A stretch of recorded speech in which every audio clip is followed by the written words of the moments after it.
আসসালামু আলাইকুম। আশা করি আমার কথা ঠিক মতো শোনা যাচ্ছে। আজকে আমরা রিমাটোলজির ইমেজিং এর লাইভ ক্লাসে আপনাদের সকলকে আমি স্বাগতম জানাচ্ছি। যদি কোনো রকম প্রশ্ন থাকে অবশ্যই আমাকে আনমিউট করে জিজ্ঞাসা করতে পারবেন। ঠিক আছে, আমরা শুরু করি। তাহলে রিমাটোলজিক্যাল ইমেজিং থেকে পরীক্ষায় কম্পারেটিভলি কিছু প্রশ্ন সবসময় থাকে। সো আমাদেরকে এই জিনিসগুলো সম্পর্কে একটা ভালো কনসেপ্ট সবসময় রাখতে হবে। ঠিক আছে, আমরা আজকে অল্প সময় রিমাটোলজিক্যাল ইমেজিং সম্পর্কে আমরা ডিসকাস করার চেষ্টা করব। ঠিক আছে, তো আর আপনাদের কোনো প্রশ্ন থাকলে অবশ্যই কমেন্ট সেকশনে আমাকে জানাতে পারবেন। যদি আমার সাথে একজনই আছেন, তো তারপরেও কোনো প্রশ্ন থাকলে অবশ্যই আপনারা জিজ্ঞাসা করতে পারবেন। তাহলে আমরা শুরু করি। তাহলে প্রথম কথা, যদি আমরা রিমাটোলজিক্যাল ইমেজিং, দ্যাট মিনস আমাদের মেজরিটি ইমেজিং গুলো থাকবে বোনস এবং বোনস এর স্ট্রাকচার সম্পর্কে। নর্মাল কন্ডিশনে যদি আমরা বোনস এর একটু বিবেচনা করতে চাই, বোনস এর তিনটা গুরুত্বপূর্ণ স্ট্রাকচার থাকে: মেটাফাইসিস, মাঝখানে ডায়াফাইসিস, হ্যাঁ, আর নিচের দিকে আপার ইন্ড এবং লোয়ার ইন্ডে যেটা হচ্ছে মেটাফাইসিস। ওকে, আর উপরের দিকে যে পোর্শনটা এটাকে আমরা বলি, এটাকে আমরা বলি হচ্ছে এপিফাইসিস। ঠিক আছে, তাহলে এই জিনিসগুলো সম্পর্কে আমাদের একটু আইডিয়া থাকতে হবে। প্রত্যেকটা বোনসে দুটা গুরুত্বপূর্ণ কম্পোনেন্ট থাকে, একটা হচ্ছে কর্টেক্স আর একটা হচ্ছে মেডালা। ঠিক আছে, কর্টেক্সটা থাকে কম্প্যাক্ট বোন, মেডুলা থাকে ট্রাবেকুলেটেড বোন। সো আমরা যদি এই জিনিসগুলো একটু প্রপার জানতে পারি, তাহলে আমাদের একটু বুঝতে সুবিধা হবে। তাহলে যে কোনো বোন ডিজিজের রেডিওগ্রাফিক্যাল সাইন গুলো কে আমরা কয়েকটা ভাগে ভাগ করতে পারি। একটা ইম্পর্টেন্ট রেডিওগ্রাফিক্যাল সাউন্ড হচ্ছে যে অনেক ক্ষেত্রে বোন ডেনসিটিটা ডিক্রিজ থাকতে পারে, যেটাকে আমরা বলি হচ্ছে অস্টিওলাইটিক লেশন বা অস্টিওপেনিয়া বা এই জাতীয় জিনিস। অনেকগুলো কন্ডিশনের ক্ষেত্রে যে আমাদের দেখা যাচ্ছে বোন ডেনসিটিটা ইনক্রিজও থাকতে পারে। ঠিক আছে, তাহলে অনেক সময় আমাদের বোন ডেনসিটিটা অনেক সময় ডিক্রিজ থাকে, অনেক সময় ইনক্রিজ থাকে। ঠিক আছে, পাশাপাশি পেরিস্ট্রাল রিয়াকশন সম্পর্কে আমাদেরকে জানতে হবে: cortical thickening, alteration of trabecular pattern, shape of the bone এবং বোন এজ। এই জিনিসগুলো সম্পর্কে একটু আইডিয়া আমাদের থাকলে সবচাইতে উত্তম। তাহলে আমরা যেটা বলছিলাম যে সবার আগে যখন বোন ডেনসিটিটা আমরা দেখার চেষ্টা করব, বোন ডেনসিটি ফোকাল হতে পারে, যেটাকে আমরা বলি লাইটিক লেশন। বোন ডেনসিটিটা জেনারেলাইজড হতে পারে। জেনারেলাইজড যখন বোন ডেনসিটিটা লস থাকবে, এদেরকে আমরা বলি হচ্ছে অস্টিওপেনিয়া। ঠিক আছে, অস্টিওপেনিয়া বলতে অনেকগুলো ব্রড হেডিং এ অনেকগুলো পয়েন্ট আসে। এর অস্টিওপোরোসিস আসতে পারে, ইভেন অস্টিওমেলাসিয়াও অনেক সময় অস্টিওপেনিয়ার মধ্যে আসতে পারে। আর যদি বোন ডেনসিটি কমে যাওয়াটা অস্টিওপেনিয়া, যেটা লাইটিক লেশন বা যেটাই হোক না কেন, ডেনসিটি যদি কোনো কারণে বেড়ে যায়, তখন সেটাকে আমরা বলি হচ্ছে স্ক্লেরোসিস। ঠিক আছে, তাহলে অস্টিওপেনিয়া এন্ড অস্টিওস্ক্লেরোসিস, এই দুটা জিনিস আমাদের এক্সরেতে ভালো মতো ভাবে চিনতে হবে। আরেকটা খুব ইম্পর্টেন্ট, পেরিওস্টিয়াল রিয়াকশন।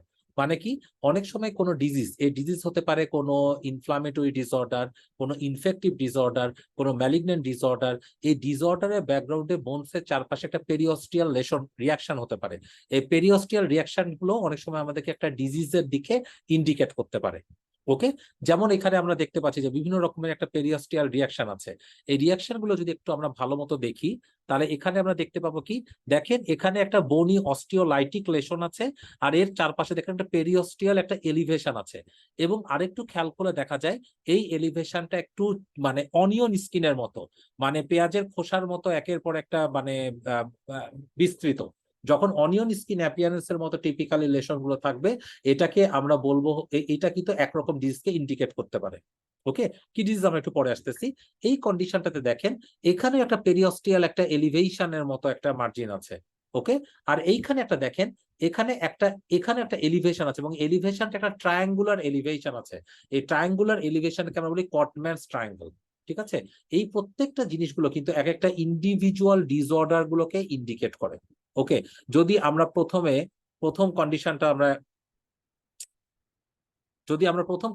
আমরা দেখি, দেখেন এখানে একটা অস্টিওলাইটিক লেশন কিছু আছে বোনসে, সাথে একটা কোনো ইনডিস্টিংক্ট কোনো প্যাটার্ন বোঝা যাচ্ছে না, একটু সানরের মতো মনে হচ্ছে। একটু সানরের মতো যদি মনে হয় যে কোনো একেবারে রের মতো কিছু বের হয়ে আসছে, এটা মোর ইন প্যাথোগনিক অফ অস্টিওজেনিক সার্কোমা। তেমনি 3 নম্বর ছবিটাও দেখেন একটা কর্ডসম্যান ট্রায়াঙ্গলের মতো মনে হচ্ছে। কর্ডম্যান ট্রায়াঙ্গলও যদি কোনো কারণে পাওয়া যায়, এটা একটা পেরিওস্টিয়াল এলিভেশন, এটাও অস্টিওজেনিক সার্কোমা। আর যদি কোনো কারণে এই যে অনিয়ন স্কিন অ্যাপিয়ারেন্স পাওয়া যায়, তখন আপনাকে অবশ্যই মনে রাখতে হবে এটা ইউইং সার্কোমা হতে পারে। ঠিক আছে, তাহলে onion skin appearance of periosteal elevation, এটা ইউইং সার্কোমা। আর যদি কডম্যানস ট্রায়াঙ্গেলটা থাকে, তাহলে এটা অস্টিওজেনিক সার্কোমা। তাহলে এই সানরে অ্যাপিয়ারেন্স এন্ড কডম্যান ট্রায়াঙ্গেল দুটাই কিন্তু অস্টিওজেনিক সার্কোমা হতে পারে। তাহলে সবচেয়ে গুরুত্বপূর্ণ পয়েন্ট হচ্ছে কোন একটা জায়গায় যদি লোকালাইজ পেরিওস্টিয়াল রিয়াকশন থাকে, এই রিয়াকশনটা অনেকগুলো কারণে কিন্তু হতে পারে। ইট could be malignancy, it could B osteomyelitis. কাজে এই দুটার মধ্যে আসলে কিন্তু অনেক সময় ডায়াগনোসিস প্রপারলি করা যায় না। তখন আমরা অনেক সময় দেখা যাচ্ছে টিপিক্যাল হিস্ট্রি, কোনো ট্রমা আছে কিনা, কারণ ট্রমা থাকলে অস্টিওমাইলাইটিস বেশি ইম্পর্টেন্ট ডিফারেন্সিয়াল। ফিভার টিভার যদি থাকে, সিস্টেমিক কোনো ইনফেকশনের ফোকাই থাকে, তাহলে অস্টিওমাইলাইটিস খুবই ভালো একটা মানে আর যদি কোনো ক্ষেত্রে হিস্ট্রি আননোন থাকে, তখন অনেক সময় পেরিওস্টিয়াল রিয়াকশন আছে এমন একটা কন্ডিশনে সবচাইতে বেস্ট যদি আমি প্রপার ডায়াগনোসিস করতে না পারি, তাহলে সেই ক্ষেত্রে অস্টিওমাইলাইটিস আর ম্যালিগন্যান্সি বোন বায়োপসির মাধ্যমে ডিফারেন্সিয়েট করা যেতে পারে। ওকে, আচ্ছা এই ছবিটা একটু দেখেন। এইখানে যেটা আমরা প্যাটার্নটা দেখতে পাচ্ছি, এইখানে এই যে এই জায়গাগুলোতে একটা পেরিওস্টিয়াল দেখেন, এই যে নর্মাল কন্ডিশনে যে এটা আমাদের একটা এখানে রেডিয়াস এবং আলনা যে বোনটা আছে, এই রেডিয়াস আলনার সাথে there is some degree of মানে এই যে এখানকার অনেকগুলো ফিচার আছে, একটা পেরিওস্টিয়াল রিয়াকশন আছে। এই রিয়াকশনটা দেখেন কই bilaterally shaft of the radius আলনা দুই জায়গায় এটা প্রেজেন্ট আছে। তো যখন এই যে rapt shaft of the radius আলনা কিছু অ্যাঙ্গেলে মেটাকার্পালের দিকেও যদি চেক করে, তাহলে এখানে একটা পেরিওস্টিয়াল রিয়াকশনের মতো এই যে এই জায়গাগুলোতে পাবেন।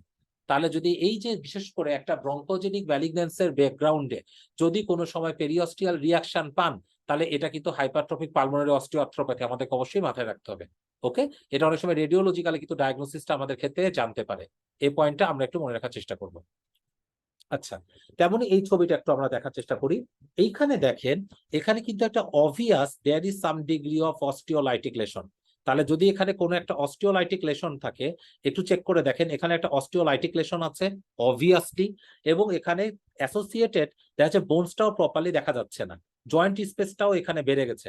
তাহলে এটা একটা অস্টিওলাইটিক লেশনের ডিফারেন্সিয়াল হিসেবে একটা র্যাপিড অনসেট, জয়েন্টটা ডিফর্মড হয়ে গেছে। তাহলে সেই ক্ষেত্রে আমাদের ইট could be malignancy, it could B osteomyelitis, দুটাই হতে পারে। তবে যেহেতু টিপিক্যাল অস্টিওলাইটিক প্যাটার্ন, এখানে বোনটা ড্যামেজ হয়ে গেছে, more in favour of osteomyelitis. এটা আমাদের অস্টিওমাইলাইটিসটাই বেশি ইম্পর্টেন্ট ডায়াগনোসিস হিসেবে চিন্তা করতে হবে। ওকে, তাহলে এখানে দেখেন যে এখানে যেটা পাচ্ছি evidence of destruction of metatarsal head সাথে cortical disruption and periosteal reaction. তাহলে এটা ফ্যালাংসে আছে, তাহলে এটা কিন্তু অনেকগুলো পসিবিলিটি হতে পারে। তবে অস্টিওমাইলাইটিসটা আমাদেরকে ফার্স্টে অবশ্যই চিন্তা করতে হবে। এটাও একটা টিপিক্যাল অস্টিওমাইলাইটিক চেঞ্জ। অস্টিওমাইলাইটিস একটা পয়েন্ট সবসময় মনে রাখতে হবে, এখানে চেঞ্জটা সিকোয়েন্সিয়াল। দ্যাট মিনস যখন প্রথম পেশেন্টটা প্রেজেন্ট করে, তখন হয়তো সিকোয়েস্ট্রেন ইনভলুক্রাম সবগুলো থাকবে না। ওকে, তাহলে এই যে চেঞ্জগুলো থাকবে, এই চেঞ্জগুলো পেশেন্টের অবশ্যই এক একটা সিকোয়েন্সিয়াল চেঞ্জগুলো এই কন্ডিশনে খুবই গুরুত্বপূর্ণ। এমন না যে সব চেঞ্জগুলো এখানে একসাথে থাকবে। যেমন প্রথম ছবিটা দেখেন, এই মানে প্রথম ছবিটা যদি আমরা একটু দেখি, প্রথম ছবিটাতে কিন্তু পেশেন্টের তেমন কোনো চেঞ্জেস নাই, দেখে সাম ডিগ্রি অফ চেঞ্জেস এখানে একটু মনে হচ্ছে, there is some degree of periosteal reaction আছে। এই সেকেন্ড ছবিটাতে দেখেন, এখানে আলটিমেটলি বোনটা ড্যামেজ হওয়া শুরু হয়েছে, এবং এইখানে ড্যামেজ হওয়ার পাশাপাশি একটা আমরা প্রপার একটা কিন্তু খুঁজে পাচ্ছি, কি খুঁজে পাচ্ছি, একটা পেরিওস্টিয়াল রিয়াকশন খুঁজে পাচ্ছি। ঠিক আছে, পরবর্তী টাইমে দেখেন বোনটা একদম ড্যামেজ হয়ে গেছে। এই মাঝখানে যে বোনটা ড্যামেজ হয়ে গেছে, এটাকে আমরা বলি হচ্ছে সিকোয়েস্ট্রাম, যেটা ড্যামেজ বোন। এবং এই ড্যামেজ বোনের চারপাশ থেকে একটা নতুন বোন ফরমেশন শুরু হয়েছে। এই নতুন বোন ফরমেশনটাকে আমরা বলি হচ্ছে এক্সিস্টিং বোনের বাইরে যে একটা নতুন বনি গ্রোথ, এটাকে আমরা বলি ইনভলুক্রাম।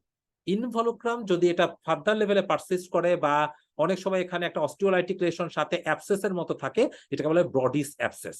তাহলে অনেক সময় অস্টিওমাইলাইটিস এগুলো কিন্তু সিকোয়েস্ট্রাম দেখে, পেরিওস্টিয়াল রিয়াকশন হিসেবে ইনভলুক্রাম দেখে, ব্রডিস অ্যাবসেস দেখে, এগুলো দেখে তো অনেক সময় আমরা প্রপার ডায়াগনোসিসটা করতে পারি। ওকে, তাহলে আমরা বনি ডেনসিটির সাথে খুবই গুরুত্বপূর্ণ। আর পেরিওস্টিয়াল রিয়াকশন তো আগেই বললাম। এর পাশাপাশি আমাদেরকে অবশ্যই মনে রাখতে হবে যে কর্টিক্যাল থিকেনিং অনেক সময় থাকতে পারে এই পেরিওস্টিয়াল রিয়াকশনের পাশাপাশি। তাহলে পেরিওস্টিয়াল রিয়াকশন থাকলে অবশ্যই অস্টিওমাইলাইটিস বা কোনো ম্যালিগন্যান্সি আছে কিনা, এগুলো আমাদেরকে কমনলি চিন্তা করতে হবে। এই ছবিটা একটু দেখেন, এই ছবিটাগুলোতে কর্টিক্যাল যে বোনে তো দুটা একটা অংশ, বাইরের দিকে কর্টেক্স আর মেডালা, এই কর্টিক্যাল পোর্শনটা এখানে অনেক প্রমিনেন্ট থিকেন হয়ে গেছে।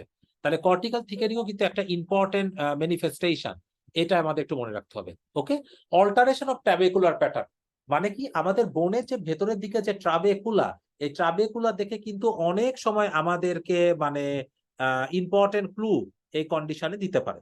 ঠিক আছে, অনেকগুলো ইম্পর্টেন্ট ক্লু দিতে পারে। তাহলে এই ট্রাবেকুলার কোনো প্যাটার্ন, কোনো পয়েন্ট, এগুলো দেখে কিন্তু আমাদেরকে অনেকগুলো জিনিস ডায়াগনোসিস করা যেতে পারে। যেমন অ্যাবনর্মাল রিডাকশন অফ ট্রাবেকুলা, ঠিক আছে, এটা অস্টিওপোরোসিস হতে পারে, যে বোনের ট্রাবেকুলা গুলো ড্যামেজ হয়ে গেছে, কারণ অস্টিওপোরোসিসে বোনের ট্রাবেকুলার সমস্যা থাকে, অস্টিওড ম্যাটেরিয়ালের প্রবলেম থাকে। এবং যদি ট্রাবেকুলার প্রবলেম সাথে অ্যাবনর্মাল গ্রোথ হয়েছে, তাহলে সেই ক্ষেত্রে এটা প্যাজেট ডিজিজ কিন্তু খুবই ইম্পর্টেন্ট একটা পসিবিলিটি মনে রাখতে হবে। ঠিক আছে, অস্টিওমাইলাইটিসের ক্ষেত্রে কর্টেক্সটা থিন থাকে, ট্রাবেকুলার একটু লস থাকে। প্যাজেট ডিজিজের ক্ষেত্রে মনে রাখবেন ট্রাবেকুলার একটু লস থাকলেও ট্রাবেকুলার প্যাটার্ন গুলো অনেক থিকেন থাকে। এগুলো দেখলে আমরা একটু বুঝতে পারবো। ওকে, যেমন এই পয়েন্টটাতে দেখেন যে there is some degree of, এখানে কিন্তু কিছু না কিছু মানে বোনি লস কিন্তু আছে, সাথে দেখেন বোনের কিন্তু ট্রাবেকুলা গুলো আরো অনেক প্রমিনেন্ট হয়ে গেছে। ঠিক আছে, তাহলে এই যে যখন একটা বিষয় অল্টারেশন অফ ট্রাবেকুলার প্যাটার্ন, বিশেষ করে বোনটা ট্রাবেকুলার প্যাটার্নটা অল্টারেশন হবে, বোনটা সাইজে এক্সপান্ডেড হবে, this is the pathognomonic of Paget disease.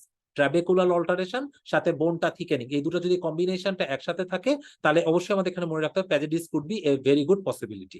আচ্ছা, মাঝে মাঝে স্কালের এক্সরে দিয়ে পরীক্ষায় কিন্তু আমাদেরকে অ্যাক্রোমেগালিটা কমনলি টেস্ট করে। তাহলে স্কালের এক্সরে এর মধ্যে যদি আমরা দেখি, তাহলে এখানে কয়েকটা ইম্পর্টেন্ট ফিচার কিন্তু আমরা অনেক সময় পেতে পারি।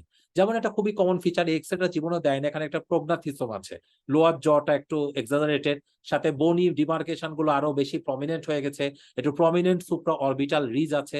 সো এটা অ্যাক্রোমেগালি একটা ভালো পসিবিলিটি হতে পারে। কিন্তু অ্যাক্রোমেগালি যেভাবে আমাদের পরীক্ষার সময় ডায়াগনোসিস জানতে চাইতে পারে, সেটা হচ্ছে অন ল্যাটারাল রেডিওগ্রাফ। এখানে অ্যাক্রোমেগালি কিছু সাইন আছে যেগুলো আমাদেরকে চিনতে হবে। প্রথম ইম্পর্টেন্ট সাইন, এই যে আমাদের ইন জেনারেল একটা বোন এক্সপানশন হবে, খুবই গুরুত্বপূর্ণ। এবং এই যে আমাদের যে প্রত্যেকটা ক্যালভেরিয়াম গুলো, ঠিক আছে, এই ক্যালভেরিয়াম গুলো এখানে আরো অনেক প্রমিনেন্ট হয়ে যাবে। এবং একটা পয়েন্ট মনে রাখবেন, আমাদের এই কন্ডিশনে সেলাটা সবসময় চেক করে দেখতে হবে। এবং সেলার ক্ষেত্রে এই ক্ষেত্রে অনেক সময় ডাবল ফ্লোরিং সেলা, এটা কিন্তু খুবই ইম্পর্টেন্ট একটা, যে এনলার্জ সেলা থাকবে এই কন্ডিশনে, সেলার টার্সিকাটা, আর সাথে এই কন্ডিশনে ডাবল ফ্লোরিং থাকতে পারে। সাথে আমাদের যতগুলো এই যে দেখেন এই যে সাইনাস গুলো, প্রত্যেকটা সাইনাস গুলো এখানে কনসিডারিং আরো বড় থাকবে। কিন্তু সাইনাস বড় এটা আসলে আমরা টেকনিক্যালি ক্যালকুলেট করার দরকার নাই। যে এখানে প্রথম কথায় স্কালটা এনলার্জড, সেলা এনলার্জড, সেলাটা ডাবল ফ্লোর, এবং খেয়াল করে দেখবেন যে এখানে লোয়ার যে জটা, এই লোয়ার জটা আপার জ থেকে সামনের দিকে প্রোট্রুডেড হয়ে থাকবে, এটাকে বলা হয় প্রোগনাথিজম। দাঁতগুলো বড় হবে, ইন্টারডেন্টাল সেপারেশন গুলো অনেক প্রমিনেন্ট থাকবে। সো এই ফিচার গুলো দেখে অনেক সময় আমাদের কিন্তু অ্যাক্রোমেগালি প্রপারলি ডায়াগনোসিস করা যেতে পারে। ওকে, তাহলে এই পয়েন্টটা কিন্তু অ্যাক্রোমেগালির ক্ষেত্রে স্কাল এক্সরে একটা ইম্পর্টেন্ট ক্লু অফ ডায়াগনোসিস অনেক সময় আমাদের ক্ষেত্রে দিতে পারে। আচ্ছা, আরেকটা পয়েন্ট এখানে অনেক গুরুত্বপূর্ণ, যে অনেক সময় আমাদের হাতের এক্সরে দিতে পারে। হাতের এক্সরে কি জিনিস, হাতের এক্সরে আমরা কি জিনিস বুঝতে পারবো, যে নর্মাল কন্ডিশনে যখন অ্যাক্রোমেগালি থাকবে, তখন আমাদের যে ডিস্টাল ফ্যালাংস গুলো, প্রথম পয়েন্টটা আপনি দেখবেন যে আমাদের হাতের সফট টিস্যু গুলো একটু বেশি পলিফারেটেড থাকবে। ঠিক আছে, যে নর্মাল কন্ডিশনে যখন সফট টিস্যু গুলো পলিফারেশন হয়, কারণ অ্যাক্রোমেগালিতে কি হয়, যে ফিঙ্গার গুলো একটু স্প্রেড লাইক হয়, সেই ক্ষেত্রে এখানে যদিও অত স্প্রেড লাইক নাই, কিন্তু এই কন্ডিশনে ফিঙ্গারটা অ্যাবনর্মালি স্প্রেড লাইক থাকতে পারে। এই কথাটা খুবই গুরুত্বপূর্ণ। সো সফট টিস্যু হাইপারট্রফি, দেখেন এই কন্ডিশনগুলোতে এখানে সফট টিস্যুটা অনেক হাইপারট্রফি, একটা প্রমিনেন্ট বোঝা যাচ্ছে। So soft tissue hypertrophy acromegaly ক্ষেত্রে খুবই ইম্পর্টেন্ট একটা ফাইন্ড। ঠিক আছে, 2 নম্বর ফাইন্ড হচ্ছে যে অনেক সময় এখানে এই যে ডিস্টাল ফ্যালাঞ্জেসের বেস গুলো অনেক প্রমিনেন্ট থাকতে পারে, বাট এগুলো সত্যিকার অর্থে অনেক সময় বোঝাটা অনেক কঠিন।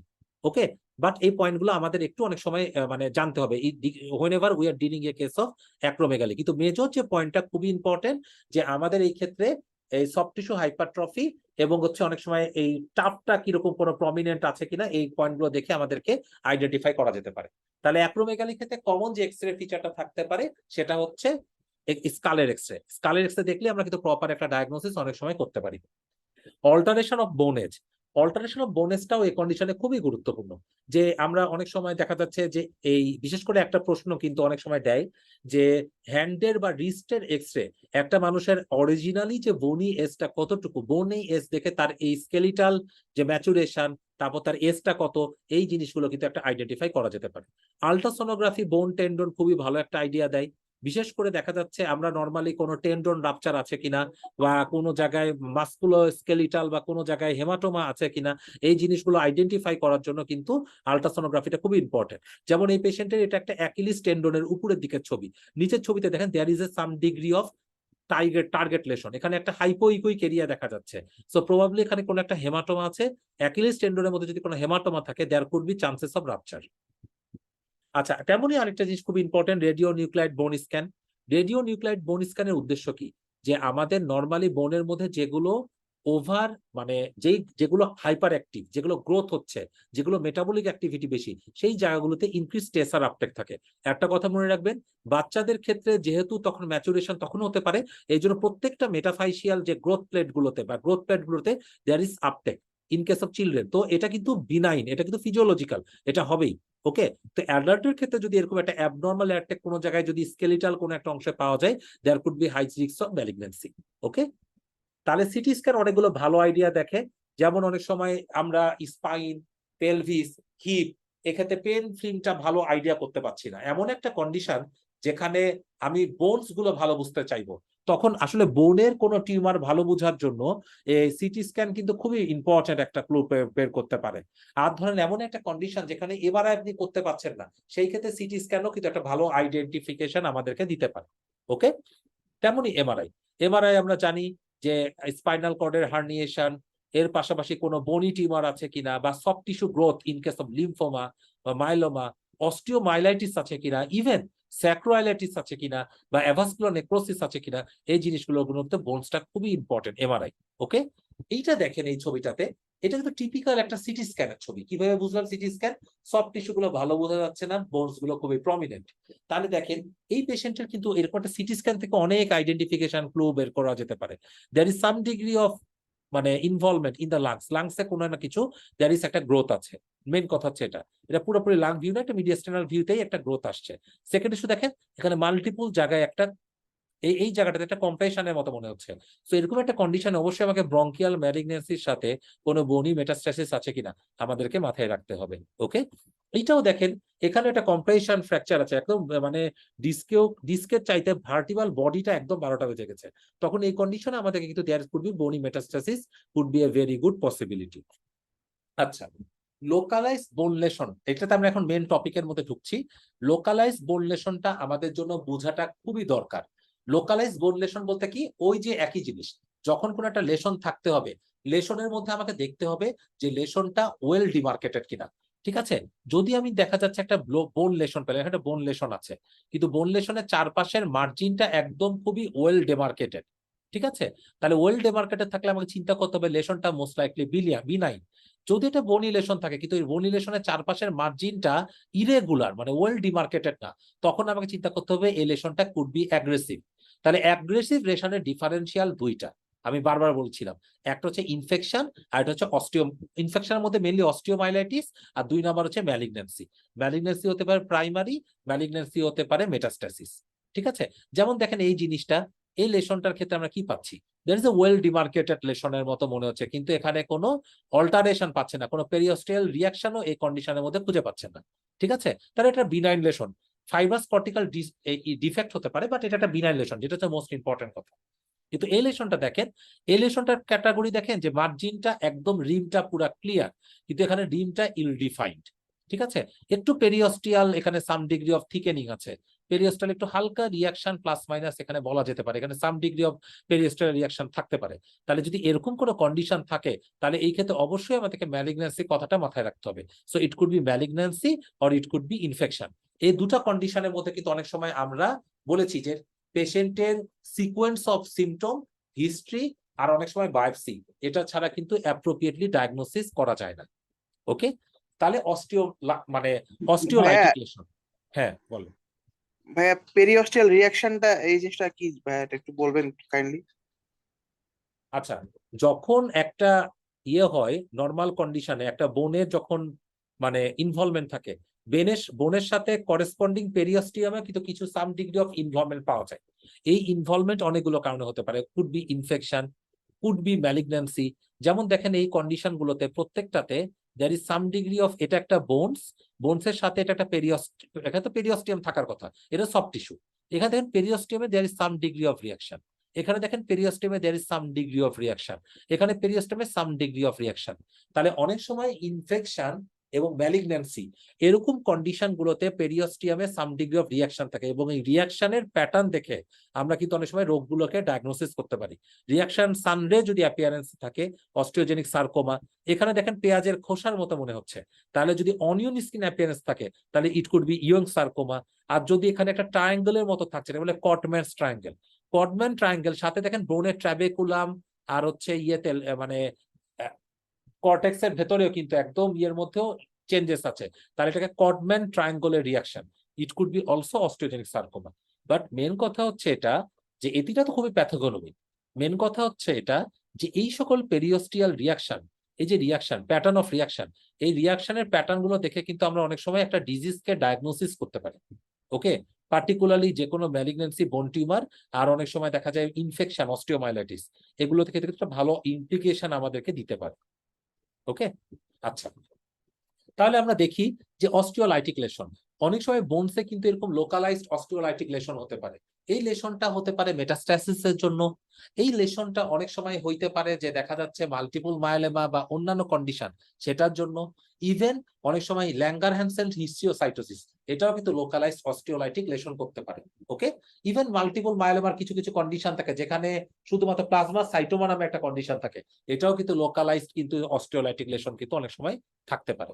ঠিক আছে, আচ্ছা, অনেক সময় ক্যালসিফিকেশনটা খুব ইম্পর্টেন্ট একটা বিষয়, যে ক্যালসিফিকেশন যদি প্যাচি ক্যালসিফিকেশন থাকে তাহলে কার্টিজেনাস টিউমারে অনেক সময় পাওয়া যেতে পারে, ডিফিউজ ক্যালসিফিকেশন অনেক সময় অস্টিওসার্কোমাতে পাওয়া যেতে পারে। এটা আমরা পরে আসবো।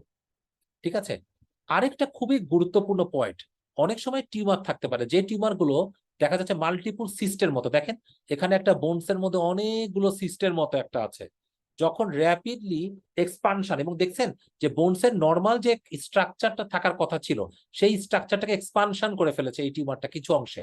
তাহলে যখন এক্সপান্ডিং একটা সিস্টিক টিউমার থাকবে তখন অবশ্যই আমাদেরকে মনে রাখতে হবে it could B giant cell tumour.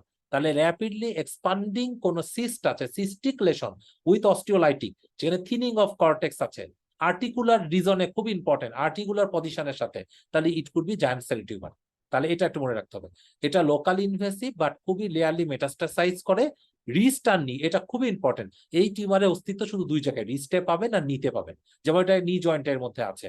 আর 3 নাম্বারটা এক্সপান্ডিং, দেখেন নর্মাল ইয়েটাকে এক্সপান্ড করে গেছে, নর্মালি যতটুকু এরিয়ার মধ্যে থাকার কথা ছিল সেই এরিয়াটা এই কন্ডিশনে আরো এক্সপান্ড করে গেছে, তাহলে এক্সপান্ডিং টিউমার। তাহলে expanding tumour involving the wrist and knee, আর সাথে এটা একটা সিস্টিক লেশনের মতো মনে হবে, এটা জায়ান্ট সেল টিউমার টিপিক্যাল। ঠিক আছে, এটা একটু মনে রাখতে হবে। এই ছবিটাতে একটু আসেন, আমরা বলেছিলাম কার্টিজেনাস লেশনে there is some degree of calcification. Calcification কিন্তু দুটা কন্ডিশনে থাকতে পারে। একটা কার্টিজেনাস লেশনের কথা বলেছিলাম, যে কার্টিজেনাস লেশনে হলে থাকতে পারে এই যে দেয়ার ইজ কার্টিজেনাস টিউমার হলে পপকর্ন টাইপ ক্যালসিফিকেশন, আর ইল ডিফাইন্ড ডিফিউজড হলে অস্টিওসার্কোমা। ওকে, কিন্তু এখানে দেখেন এই ছবিটার ক্ষেত্রে যে there is some ill defined calcification, তাহলে যখন কার্টিজেনাস কোনো টিউমার থাকবে বা অস্টিওসার্কোমা হবে, এইটার সাথে ক্যালসিফিকেশনটা খুবই গুরুত্বপূর্ণ। তাহলে যেহেতু এটা কার্টিজেনাস কন্ডোসার্কোমা আপনি চিন্তা করছেন, দেখেন there is some degree of calcification. যে ক্যালসিফিকেশন গুলো সিটি স্ক্যানে আপনি আরো ভালো বুঝতে পারছেন, কিন্তু এমআরআই ক্যালসিফিকেশনের জন্য কখনোই সেনসিটিভ না, এই জন্য এই এমআরআই আপনি কখনো ওটা ভালো বুঝতে পারবেন না। দেখেন এমআরআই আপনি প্রপারলি এই কন্ডিশনে বুঝতে পারছেন না। ওকে, বাট সিটি স্ক্যানে there is excellent calcification seen in the CT scan, যেটা এক্স রে তো রেডিওলজিক্যাল আপনি এক্স রে শ্যাডোর মধ্যেও ক্লিয়ারলি বুঝতে পারছেন। তাহলে এই বিষয়গুলো আমাদেরকে একটু মনে রাখতে হবে। আচ্ছা, তাহলে এই কথাটা আগে বলেছিলাম যে একটা নিওপ্লাজমকে অস্টিওমাইলাইটিসের সাথে আমরা কিভাবে পৃথক করব। এই নিওপ্লাজম এবং অস্টিওমাইলাইটিস এই পৃথকটা কিন্তু সবসময় করা পসিবল হয় না। এটা অনেক সময় সিকোয়েন্স অফ প্রেজেন্টেশন সাথে বোন বায়োপসি, এই দুইটা কিন্তু সেক্ষেত্রে একটা ভালো ক্লু আমাদেরকে দিতে পারে। ওকে, আচ্ছা, আর মেটাস্ট্যাসিস, মেটাস্ট্যাসিস যদি আমাদেরকে ভালো মতো জানতে হয় 3-4টা কথা জানতে হবে। প্রথম কথা জানতে হবে যে এটা অস্টিওলাইটিক মেটাস্ট্যাসিস না অস্টিওস্ক্লেরোটিক মেটাস্ট্যাসিস, আর সাথে কোনো মিক্সচার আছে কিনা। ওকে, একটা কথা খুবই ইম্পর্টেন্ট, যে নরমাল কন্ডিশনে prostatic carcinoma in case of male আর breast carcinoma in case of female, এই দুটো ম্যালিগন্যান্সিতে there could be osteosclerotic lesion. Otherwise majority কন্ডিশনে metastasis are due to osteolytic lesion. এই কথাটা মনে রাখতে পারেন। অনেক সময় এখানে মিক্সচারও থাকতে পারে। ঠিক আছে, এই কথাটা আমাদের জন্য খুবই গুরুত্বপূর্ণ। আচ্ছা, স্ক্লেরোটিক মেটাস্ট্যাসিস দুটা কন্ডিশনে বলেছিলাম, একটা কার্সিনোমা অফ দা প্রোস্টেট, একটা কার্সিনোমা অফ দা প্রোস্টেট, এই যে কার্সিনোমা অফ দা প্রোস্টেট, আর ফিমেলের ক্ষেত্রে কার্সিনোমা অফ দা ব্রেস্ট। ঠিক আছে, এটা একটা। তাহলে এই দুটো জিনিস আমাদেরকে জানতে হবে। তাহলে এই জিনিসটা দেখেন, টিপিক্যালি প্রথম ছবিটা আমাদের যদি একটু এসআই জয়েন্ট গুলো আমরা দেখি, এসআই জয়েন্টে there is a scattered sclerotic lesion involving the multiple parts of the body. তাহলে এটা একটা বোঝাই যাচ্ছে যে there is obvious bone destruction and there is some osteosclerotic lesion. তাহলে it could be osteosclerotic metastasis. ছেলেদের ক্ষেত্রে প্রোস্টেট, মেয়েদের ক্ষেত্রে অবশ্যই এই কন্ডিশনে ব্রেস্ট কার্সিনোমা চিন্তা করতে হবে। ওকে, 2 নম্বর ছবিতে দেখেন এখানেও বনি ড্যামেজ আছে বা there is osteolytic lesion. তাহলে it could be multiple metastasis from any condition যেটা হচ্ছে অস্টিওলাইটিক করতে পারে। কিন্তু এখানে দেখেন এই ছবিটাতে অস্টিওলাইটিক তো আছেই, সাথে কিছু কিছু জায়গায় there is some degree of osteosclerosis. তাহলে যখন স্ক্লেরোসিস লাইটিক দুটাই থাকবে, তাহলে সেই ক্ষেত্রে ব্রেস্টের কথাটা কখনোই ভুলবেন না, কারণ ব্রেস্ট হচ্ছে লাইসিসও করতে পারে, স্ক্লেরোটিকও করতে পারে। ঠিক আছে, আচ্ছা, তাহলে এবার আমাদের একটু মেন 4টা জিনিসে আসি। Generalise decrease in bony density বা অস্টিওপেনিয়া। তাহলে যদি আমরা জেনারেলাইজ ডিক্রিজ ইন বোনি ডেনসিটিটা ভালো মতো বুঝতে চাই, এদের কয়েকটা কারণ আমাদেরকে সবসময় জানতে হবে। It could be osteoporosis, it could be osteomalacia, it could be hyper parathyroidism আর মাল্টিপল মায়োলেমা। মাল্টিপল মায়োলেমাটা এটা আমরা আজকে ক্লাসে আলোচনা করবো না, এটা আমরা সিএনএস এর মধ্যে ডিসকাস করেছি। আজকে আমরা বাকি 3টা পদ্ধতি নিয়ে ডিসকাস করব। প্রথম পয়েন্টে চলে আসে অস্টিওপোরোসিস। অস্টিওপোরোসিসের 3টা ক্যারেক্টারিস্টিক ফিচার খুব ইম্পর্টেন্ট। ওভারঅল এখানে পেশেন্টের প্রবলেমটা কি? পেশেন্টের অস্টিওয়েড ম্যাটেরিয়াল, দ্যাট মিনস আমাদের যে বনি ট্রাবেকুলাটা থাকবে, বা ট্রাবেকুলা গুলো লস হয়ে যাবে। ট্রাবেকুলা গুলো অনেক, মানে এক্ষেত্রে বড় বড় ট্রাবেকুলা থাকবে, মাঝখানে ম্যাটেরিয়াল অনেক কম থাকবে। এই জন্য জেনারেলাইজ বডির মধ্যে একটা অস্টিওপেনিয়া থাকবে। এবং অনেক সময় there could be associated fish mouth appearance, এটা কিন্তু অনেক সময় পাওয়া যেতে পারে। There could be fish mouth appearance. এবং দেখেন এখানে টিপিক্যাল একটা কম্প্রেশন ফ্র্যাকচার আছে। সো কম্প্রেশন ফ্র্যাকচার এর সাথে অস্টিওপেনিয়া, তখন সেই ক্ষেত্রে অবশ্যই আমাদের osteoporosis could be a very good differential. এই কথাটা মনে রাখবেন। এখানেও দেখেন there is some degree of, এই যে এখানে একটু কম্প্রেশন আছে, এবং এখানে কিন্তু এই যে অস্টিওপেনিয়া, অবভিয়াস অস্টিওপেনিয়া, আর সাথে এই জায়গাগুলোতে একটু প্রমিনেন্স আছে, এবং there is fish mouth appearance. এটা খুব ইম্পর্টেন্ট। একটা কথা মনে রাখবেন যে অস্টিওপোরোসিসের পরে লোকালাইজড যে জায়গাতে অস্টিওপোরোসিস হবে, সেই জায়গায় অনেক সময় সিম্প্যাথেটিক নার্ভাস, যদি হাতে পায়ে কোনো জায়গা হয় একটু একটু ডিসফাংশন করে, ওই জায়গায় একটা এক্সটেন্সিভ পেন নিয়ে আসে। এটাকে বর্তমান কালে আমরা বলি কমপ্লেক্স রিজনাল পেন সিনড্রোম, বা রিফ্লেক্স সিম্প্যাথেটিক ডিস্ট্রফি সিনড্রোম, বা সুডেক অ্যাট্রফি। এটা কিন্তু অনেক সময় লোকালাইজড কোনো জায়গায় নার্ভ ডিসফাংশন হলে, লোকালাইজড ট্রমা হলে, লোকালাইজড অস্টিওপোরোসিস হলে, এই কন্ডিশনে কিন্তু এটা থাকতে পারে। আচ্ছা, 2 নম্বর কারণ হচ্ছে অস্টিওমেলাসিয়া বা রিকেট। বাচ্চাদের ক্ষেত্রে রিকেট, বড়দের ক্ষেত্রে অস্টিওমেলাসিয়া। এখানে 3টা এক্সরে আমাদেরকে ভালো মতো চিনতে হবে। প্রথম এক্সরেটা কি? বাচ্চাদের ক্ষেত্রে 3টা ক্যারেক্টারিস্টিক ফিচার থাকে। প্রথম কথা কি? ওয়াইডেনিং থাকে প্রত্যেকটা কন্ডিশনে। এদের ক্ষেত্রে যে মেটাফাইশিয়াল যে এন্ডটা থাকে, এই মেটাফাইশিয়াল এন্ডটা এই কন্ডিশনে অসম্ভব ওয়াইডেনিং থাকবে। দেখেন মেটাফাইশিয়াল এন্ডটা এখানে ওয়াইডেনিং হয়ে গেছে প্রত্যেকটা কন্ডিশনে। There is some degree of widening in the metaphysis, obvious. 2 নম্বর এখানে পাবেন যে আমাদের যে এই আর্টিকুলার যে সারফেসটা, এই সারফেসটা দেখেন একটু ডিসরাপ্টেড এর মতো মনে হচ্ছে, একটু ইনজুর্ড এর মতো মনে হচ্ছে। এটাকে বলে ফ্রেইং অফ মেটাফাইসিস। অনেক সময় ইনজুর্ড হয়ে একটা কাপের মতো মনে হতে পারে, এটা বলে কাপিং অফ দ্য মেটাফাইসিস। এই জন্য অনেক সময় এটাকে বলা হয় ওয়াইডেনিং, কাপিং, ফ্রেইং অফ মেটাফাইসিস। এটা কিন্তু একটা রিকেটস এর ক্ষেত্রে খুবই ইম্পর্টেন্ট একটা ক্রাইটেরিয়া। এটাও দেখেন একটা রিকেটস এর ছবি, টিপিক্যাল ওয়াইডেনিং আছে, সাথে এখানে যে ফ্রেইংটাও আছে। পাশের 2 ছবিতে ফ্রেইং আছে এই কন্ডিশন। আচ্ছা, আরেকটা ফিচার কখনোই আমরা ভুলার চেষ্টা করব না, Looser zone of pseudo fracture. এই যে দেখেন এই নরমাল কন্ডিশনে, এই যে এখানে some degree of fracture involving the bones. তাহলে যখন কোনো জায়গায় সাম ডিগ্রি অফ ফ্র্যাকচার, একটা ফ্র্যাকচার হয়ে আধা খেচড়া ফ্র্যাকচার হয়ে থেকে গেছে, তাহলে সাম ডিগ্রি অফ, এরকম যদি একটা ফ্র্যাকচার থাকে, এটাকে আমরা বলি হচ্ছে Looser's zone of pseudo fracture. যখন Looser's zone of pseudo fracture থাকবে, this is pathognomonic of D deficiency, it could be osteomalacia. তখন এটা মাথায় রাখতেই হবে। ঠিক আছে, তাহলে Looser stone of pseudo fracture এটা যদি থাকে, তাহলে অবশ্যই এটা হচ্ছে ডিউ টু অস্টিওমেলাসিয়া। তাহলে এটাও দেখেন দেয়ার ইজ ক্যারেক্টারিস্টিক, এখানে একটা বোন ডেনসিটি লস থাকতে পারে। ওকে, কারণ কি? ভিটামিন ডি এর অভাব। তার মানে ক্যালসিয়াম ফসফেট ঠিক মতো রিপোজিশন হতে পারছে না, বোনসের ঠিক মতো মিনারেলাইজেশন হতে পারছে না, বোনসটা একটু এই ক্ষেত্রে উইক থাকবে। এবং এই কন্ডিশনে ভাইয়া দেয়ার ইজ এখানে সাম, সিউডো ফ্র্যাকচার কেন বলা হচ্ছে? এ কারণে এটা অ্যাবসলিউট টিপিক্যাল ফ্র্যাকচারের মতো না। ঠিক আছে, there is some degree of fracture like lesion। ঠিক আছে, এখানে একটা ফ্র্যাকচারের মধ্যে দেখেন এখানে একটা ডেভেলপ করছে, আসলে তো এখানে লাইট দেওয়া, আসলে দেখেন লেশনটা এইটা দেখেন, দেখেন সাম ডিগ্রি অফ ফ্র্যাকচারের মতো মনে হচ্ছে, টিপিক্যাল কিন্তু ফ্র্যাকচার না। ঠিক আছে, এটাকে বলা হয় loser stone, it could B typical pseudo fracture. হ্যাঁ, এটা মনে রাখতে হবে। আচ্ছা, এই ছবিটা একটু দেখার চেষ্টা করেন। এইখানেও কিন্তু ওভারঅল পেশেন্টে কিন্তু অস্টিওপেনিয়া আছে। আচ্ছা, অস্টিওপেনিয়া কিন্তু অস্টিওম্যালাসিয়াতেও থাকতে পারে, অস্টিওপোরোসিসেও থাকতে পারে। ঠিক আছে, বাট ইম্পর্টেন্ট ক্রাইটেরিয়া দেখেন, এই কন্ডিশনে যদি আমরা একটু এই জায়গাটা প্রপারলি চেক করে দেখি, এই জায়গাটা there is some degree of fracture. এই ফ্র্যাকচারটাকে বলা হয় লুজাস ফ্র্যাকচার বা লুজার্স জোন। এটা এক ধরনের সুডো ফ্র্যাকচার, টিপিক্যাল ফ্র্যাকচার না, বাট এখানে কিন্তু একটা সুডো ফ্র্যাকচারের মতো অ্যাপিয়ারেন্স এই কন্ডিশনে মনে হচ্ছে। সো এটাও কিন্তু একটা অস্টিওম্যালাসিয়ার এক্সরে। আচ্ছা, আরেকটা এক্সরে খুবই ফেভারিট এক্সামিনেশনের জন্য, হাইপার প্যারাথাইরয়েডিজম আর সার্কয়েডোসিস। নরমালি এই ফিচার গুলো কিন্তু অনেক সময় আমরা মিস করি। ঠিক আছে, তাহলে এই দুটো জিনিস একটু মনে রাখতে হবে। হাইপার প্যারাথাইরয়েডিজমের ক্ষেত্রে একটা খুবই কমন ক্রাইটেরিয়া, কারণ এখানে হাইপার ক্যালসিমিয়া থাকে, তাহলে একটোপিক জায়গায়, কোনো জায়গায় সফট টিস্যু, কোনো জায়গায় ভাস্কুলার ক্যালসিফিকেশন থাকতে পারে। ওকে, আবার অ্যাবনর্মাল ক্যালসিফিকেশন যদি জয়েন্টের মধ্যে থাকে, ইট কুড বি কন্ড্রোক্যালসিনোসিস, তাই না? একটা সুডো গাইটার মতো একটা ফিচার নিয়েও থাকতে পারে। তাহলে হাইপার প্যারাথাইরয়েডিজম একটা ইম্পর্টেন্ট, এখানে চোখ করে দেখতে হবে কোনো না কোনো জায়গায় কোনো ক্যালসিফিকেশনের ফিচার আছে কিনা, এইটা আমাদেরকে একটু মনে রাখতে হবে, এক। আর দুই নাম্বার এখানে কিন্তু মানে থাকতে পারে যে হাইপার ক্যালসিমিয়ার ক্ষেত্রে এখানে কিন্তু পেশেন্টের মানে বিভিন্ন জায়গায় ক্যালসিফিকেশন থাকতে পারে। আরেকটা জিনিস খুবই গুরুত্বপূর্ণ, এখানে সাবপেরিওস্টিয়াল বোন রিজর্পশন থাকবে। ওকে, এই বোন রিজর্পশনটা মনে রাখবেন ফ্যালাংসের দিকে থাকবে এবং টিপ অফ দা টার্মিনাল ফিলাংসের দিকে থাকবে।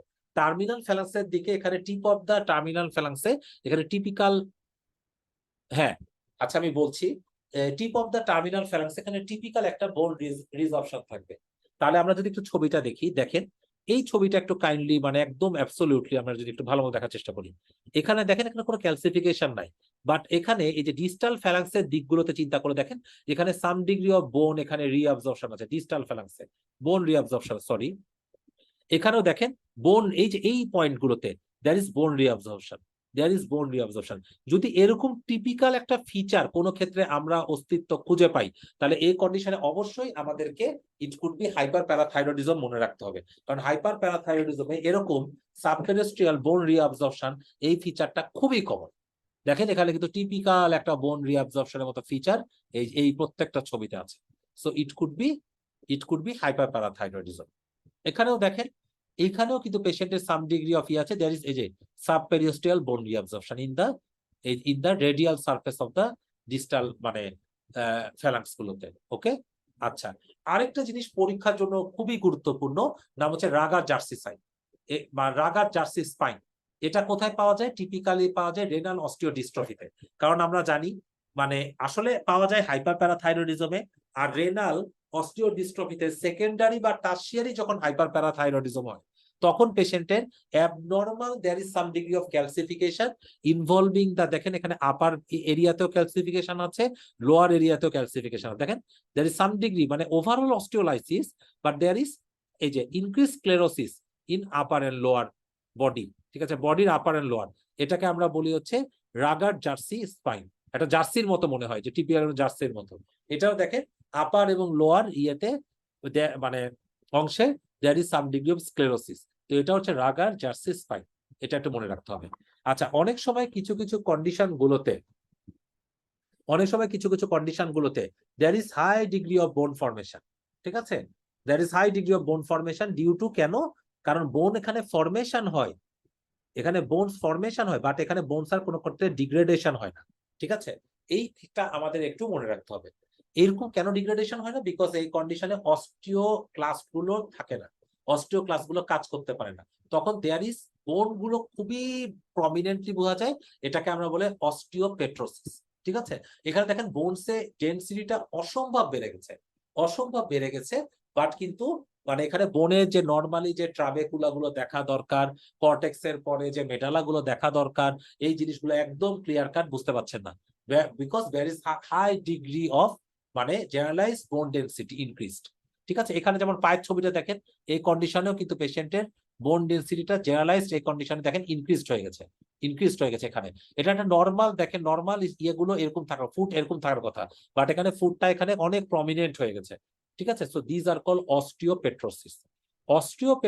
কিন্তু এটা খুবই গুরুত্বপূর্ণ। অনেক সময় কিন্তু আমাদের বনি স্ট্রাকচার দেখে আমাদেরকে এটা কিন্তু মানে সেপারেট করাটা বুঝতে হবে। তাহলে এখানে there is high degree of marked generalized increase bone density, so this is called osteopetrosis. 3 number ছবিটা কিন্তু নরমাল। ওকে, আচ্ছা, এবার 3টা গুরুত্বপূর্ণ কথায় আমরা আসি, যে অল্টারেশন অফ ট্রাবেকুলার প্যাটার্ন এবং চেঞ্জেস ইন শেপ দেখে আমাদের কখন আমরা চিন্তা করব, কি কি ক্রাইটেরিয়া চিন্তা করব প্যাজেট ডিজিজের ক্ষেত্রে। প্যাজেট ডিজিজের ক্ষেত্রে মনে রাখবেন, প্রথম ক্রাইটেরিয়া কি হবে, যে আমাদের কর্টেক্স গুলো, মানে কর্টেক্সের ট্রাবেকুলা গুলো খুবই থিকেন্ড হবে, খুবই থিকেন্ড হবে, এবং কিছু কিছু জায়গায় মটেলড অ্যাপিয়ারেন্স পাওয়া যেতে পারে, এবং বোন ডেনসিটিটা বাড়বে, বোনটা সাইজে বড় হবে। তাহলে এখানে দেখেন ট্রাবেকুলারটা আসলে থিকেন হতে পারে, অল্টারেশনও থাকতে পারে। তো গুরুত্বপূর্ণ পয়েন্ট হচ্ছে বোনসটা বড় হবে, ট্রাবেকুলার অল্টারেশন সাথে বোনস এনলার্জ বোনস, অবশ্যই এই কন্ডিশনে আমাদের প্যাজেট ডিজিজটা মনে রাখতে হবে। তাহলে ক্লাসিক্যাল ট্রায়াড কি? প্রথম কথা, there is some degree of alteration in the বোনের ট্রাবেকুলার, ট্রাবেকুলারটা চেঞ্জ হয়ে যাবে, যেরকম ট্রাবেকুলার থাকার কথা ছিল সেরকম ট্রাবেকুলার এই কন্ডিশনে আমরা পাবো না, ফার্স্ট অফ কথা। সেকেন্ড কথা কি, বোনের কর্টেক্সটা থিকেন থাকবে। 3 নম্বর কথা কি, বোনটা ইনক্রিজ ইন সাইজ হবে। এই 3টা ক্যারেক্টারিস্টিক ট্রায়াডকে আমরা বলি হচ্ছে একই সাথে প্যাজেট ডিজিজ। তাহলে থিক কর্টেক্স, অ্যাকসেন্চুয়েশন বা চেঞ্জিং অফ ট্রাবেকুলার প্যাটার্ন, বোনের সাইজটা বড়। যেমন দেখেন এই ছবিটাতে, এই ছবিটাতে, এই ছবিটাতে কি হয়েছে, এখানে আমরা যদি একটু দেখি, এই যে ছবিটার ক্ষেত্রে আমরা দেখি, দেখেন এখানে বোনসের ট্রাবেকুলাটা চেঞ্জ হয়ে গেছে, যেখানে ট্রাবেকুলাটা এরকম থাকার কথা ছিল না, ট্রাবেকুলাতে দেয়ার ইজ অল্টারেশন, অল্টারেশন, এবং বোনসটা দেখেন মনে হচ্ছে সাইজে বড় হয়ে গেছে, এবং কর্টেক্সটা একটু থিকেন মনে হচ্ছে এই জায়গাগুলোতে। তাহলে thicken cortex, alteration of trabecular pattern, bone size বেশি, অবশ্যই এই কন্ডিশনে প্যাজেট দিয়ে সন্দেহ করতেই হবে। আমরা এই দেখে কি করব, ক্যালসিয়াম ফসফেট আর অ্যালকালাইন ফসফেটেস করব। ক্যালসিয়াম ফসফেট ইমোবিলাইজেশন ছাড়া নরমাল থাকবে, অ্যালকালাইন ফসফেটেসটা স্কাই হাই রাইজ থাকতে পারে, অনেক বেশি ইনক্রিজ থাকবে। ওকে, এই ছবিটাতে দেখেন এটা আরেকটা প্যাজেট ডিজিজ। কিভাবে, এখানে দেখেন there is some degree of bone damage, এখানে বোন লসও থাকতে পারে, কিন্তু এখানে দেখেন there is some degree of অস্টিওলাইটিকও আছে, সাথে এখানে there is some degree of abnormal trabecular pattern. তাহলে ইট কুড বি, এটাও একটা অস্টিওলাইটিক লেশনের ডিগ্রি তো আসবেই, তো যেহেতু যেখানে সাম ডিগ্রি অফ, এখানে এর সাথে অল্টারেশন অফ ট্রাবেকুলা আছে, প্যাজেটটাও মাথায় রাখতে হবে। ওকে, যেমন এটা টিপিক্যাল অ্যাপিয়ারেন্স, যেটা কটন উল বলা হয়। ওকে, দেখেন অস্টিওলাইটিক লেশন আছে, সাথে প্রচুর পরিমাণে এখানে নতুন ডিগ্রি অফ মানে ট্রাবেকুলার এক্সপানশন, বোন এক্সপানশন, মনে হচ্ছে কি যে অনেকগুলো কটন উলের মতো কিছু জমে আছে। So this is also Paget disease. দেখেন থিকেন বোন, একটা থিকেন অল্টারেশন বোন, এখানে একটা ছবিটা দেখলে আমরা বুঝতে পারছি। সো প্যাজেট ডিজিজ এই কন্ডিশনে কিন্তু একটা ভেরি গুড ডিফারেন্সিয়াল, এটা আমাদের এখানে মাথায় রাখতে হবে। আচ্ছা, এই ছবিটাও যদি আমরা একটু দেখি, এটা একটা টিপিক্যাল একটা প্যাজেটিক স্পাইন, যেটা কোর্সেনিং ট্রাবেকুলা আছে, এই যে ট্রাবেকুলাটা এই কন্ডিশনে অনেক কোর্স, অনেক প্রমিনেন্ট, আর সাথে একটা মানে দেখা যাচ্ছে একটা অল্টারেশন আছে।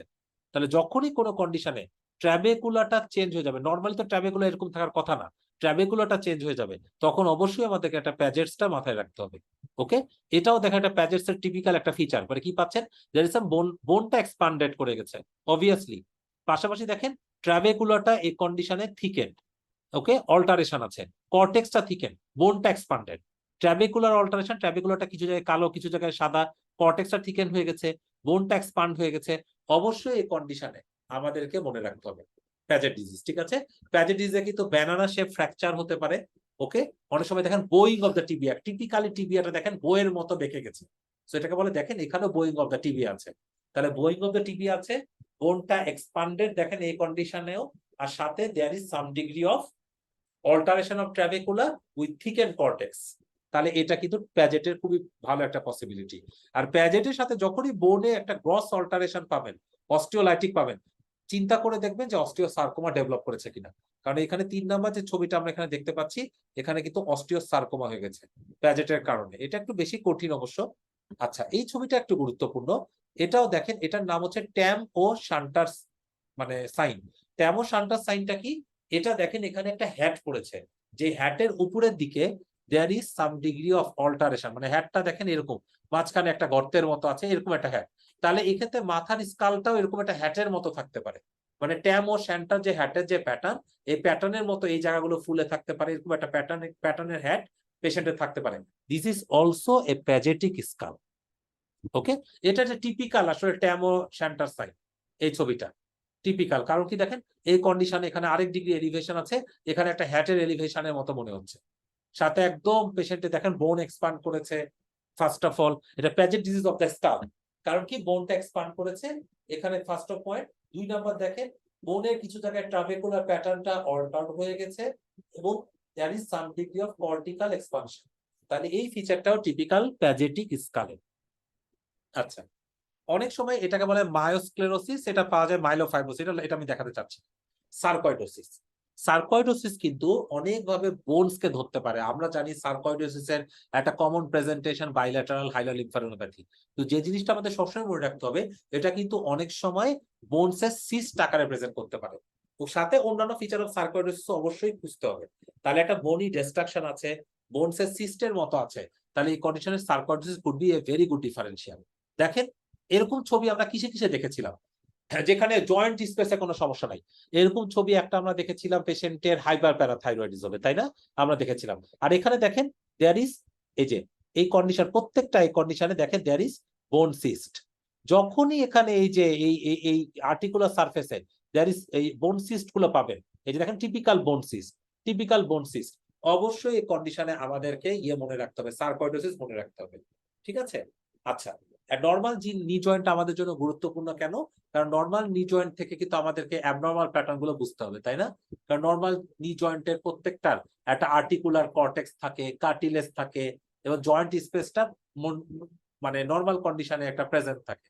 ওকে, আচ্ছা এখানে এইটা কি জিনিস, এটা কি জিনিস, এই যে এখানকার এই জিনিসটা, এটা কিন্তু জানতে হবে। হ্যাঁ, এটা কিন্তু অনেক সময় একটা বোন থাকে, বোনের নাম হচ্ছে কি ফ্যাবেলা। এই ফ্যাবেলাটা একটা সিসাময়েড বোন, এটা অনেক সময় থাকতে পারে। এটার জন্য অনেক সময় এখানে পোস্টেরিয়রলি এরকম একটা থাকতে পারে, ইট কুড বি নরমাল ভ্যারিয়েন্ট।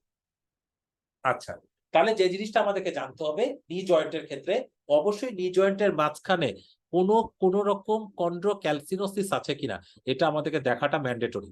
যেমন দেখেন নি জয়েন্টের স্পেসে তেমন একটা পরিবর্তন নাই, বাট এখানে কি হয়েছে, সাম ডিগ্রি অফ ইনভলভমেন্ট। ঠিক আছে, সাম ডিগ্রি অফ ক্যালসিফিকেশনের মতো মনে হচ্ছে। এই যেখানে সাম ডিগ্রি অফ ক্যালসিফিকেশন, এই জায়গাটাতে যে এই অংশটা যে মনে হচ্ছে, এই এটা একটু বড় কালার দিয়ে এই জিনিসটা এখানে একটা ক্যালসিফিকেশন মনে হচ্ছে, এটা কিন্তু টিপিক্যাল কন্ড্রোক্যালসিনোসিস।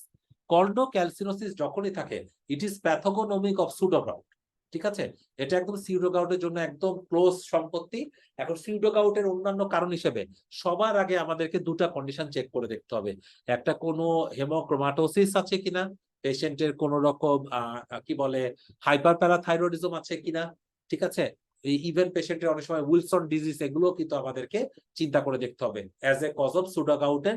প্রত্যেকটা ডিফারেন্সিয়াল তখন আমাকে দেখতে হবে। ঠিক আছে, তাহলে এটা কন্ডোক্যালসিনোসিস। কন্ডোক্যালসিনোসিস কারণগুলো আমাদের দেখাটা ম্যান্ডেটরি। দেখেন এইখানেও টিপিক্যালিতে তীর চিহ্ন দেওয়া আছে, bilateral chondrocalcinosis of the knee joint. তাহলে এই পেশেন্টের কোন রকম সার্কয়েডোসিস আছে কিনা, বা সুডোগাউট, মানে সুডোগাউটের অন্যান্য ইটিওলজি, বিশেষ করে হাইপার প্যারাথাইরয়েডিজম, তারপর কোনো কারণে মানে দেখা যাচ্ছে উইলসন ডিজিজ আছে কিনা, হিমোক্রোমাটোসিস আছে কিনা, এই পসিবিলিটি গুলোকে অবশ্যই আমাদেরকে মাথায় রাখতে হবে। ঠিক আছে, আচ্ছা এই ছবিটা একটু দেখেন, যে এই কন্ডিশনে অনেক সময় দেখা যায় হেরিডিটারি হিমোলাইটিক অ্যানিমিয়া, এটা কিন্তু খুবই ভালো একটা পসিবিলিটি। মানে ঠিক আছে, এটা একটা।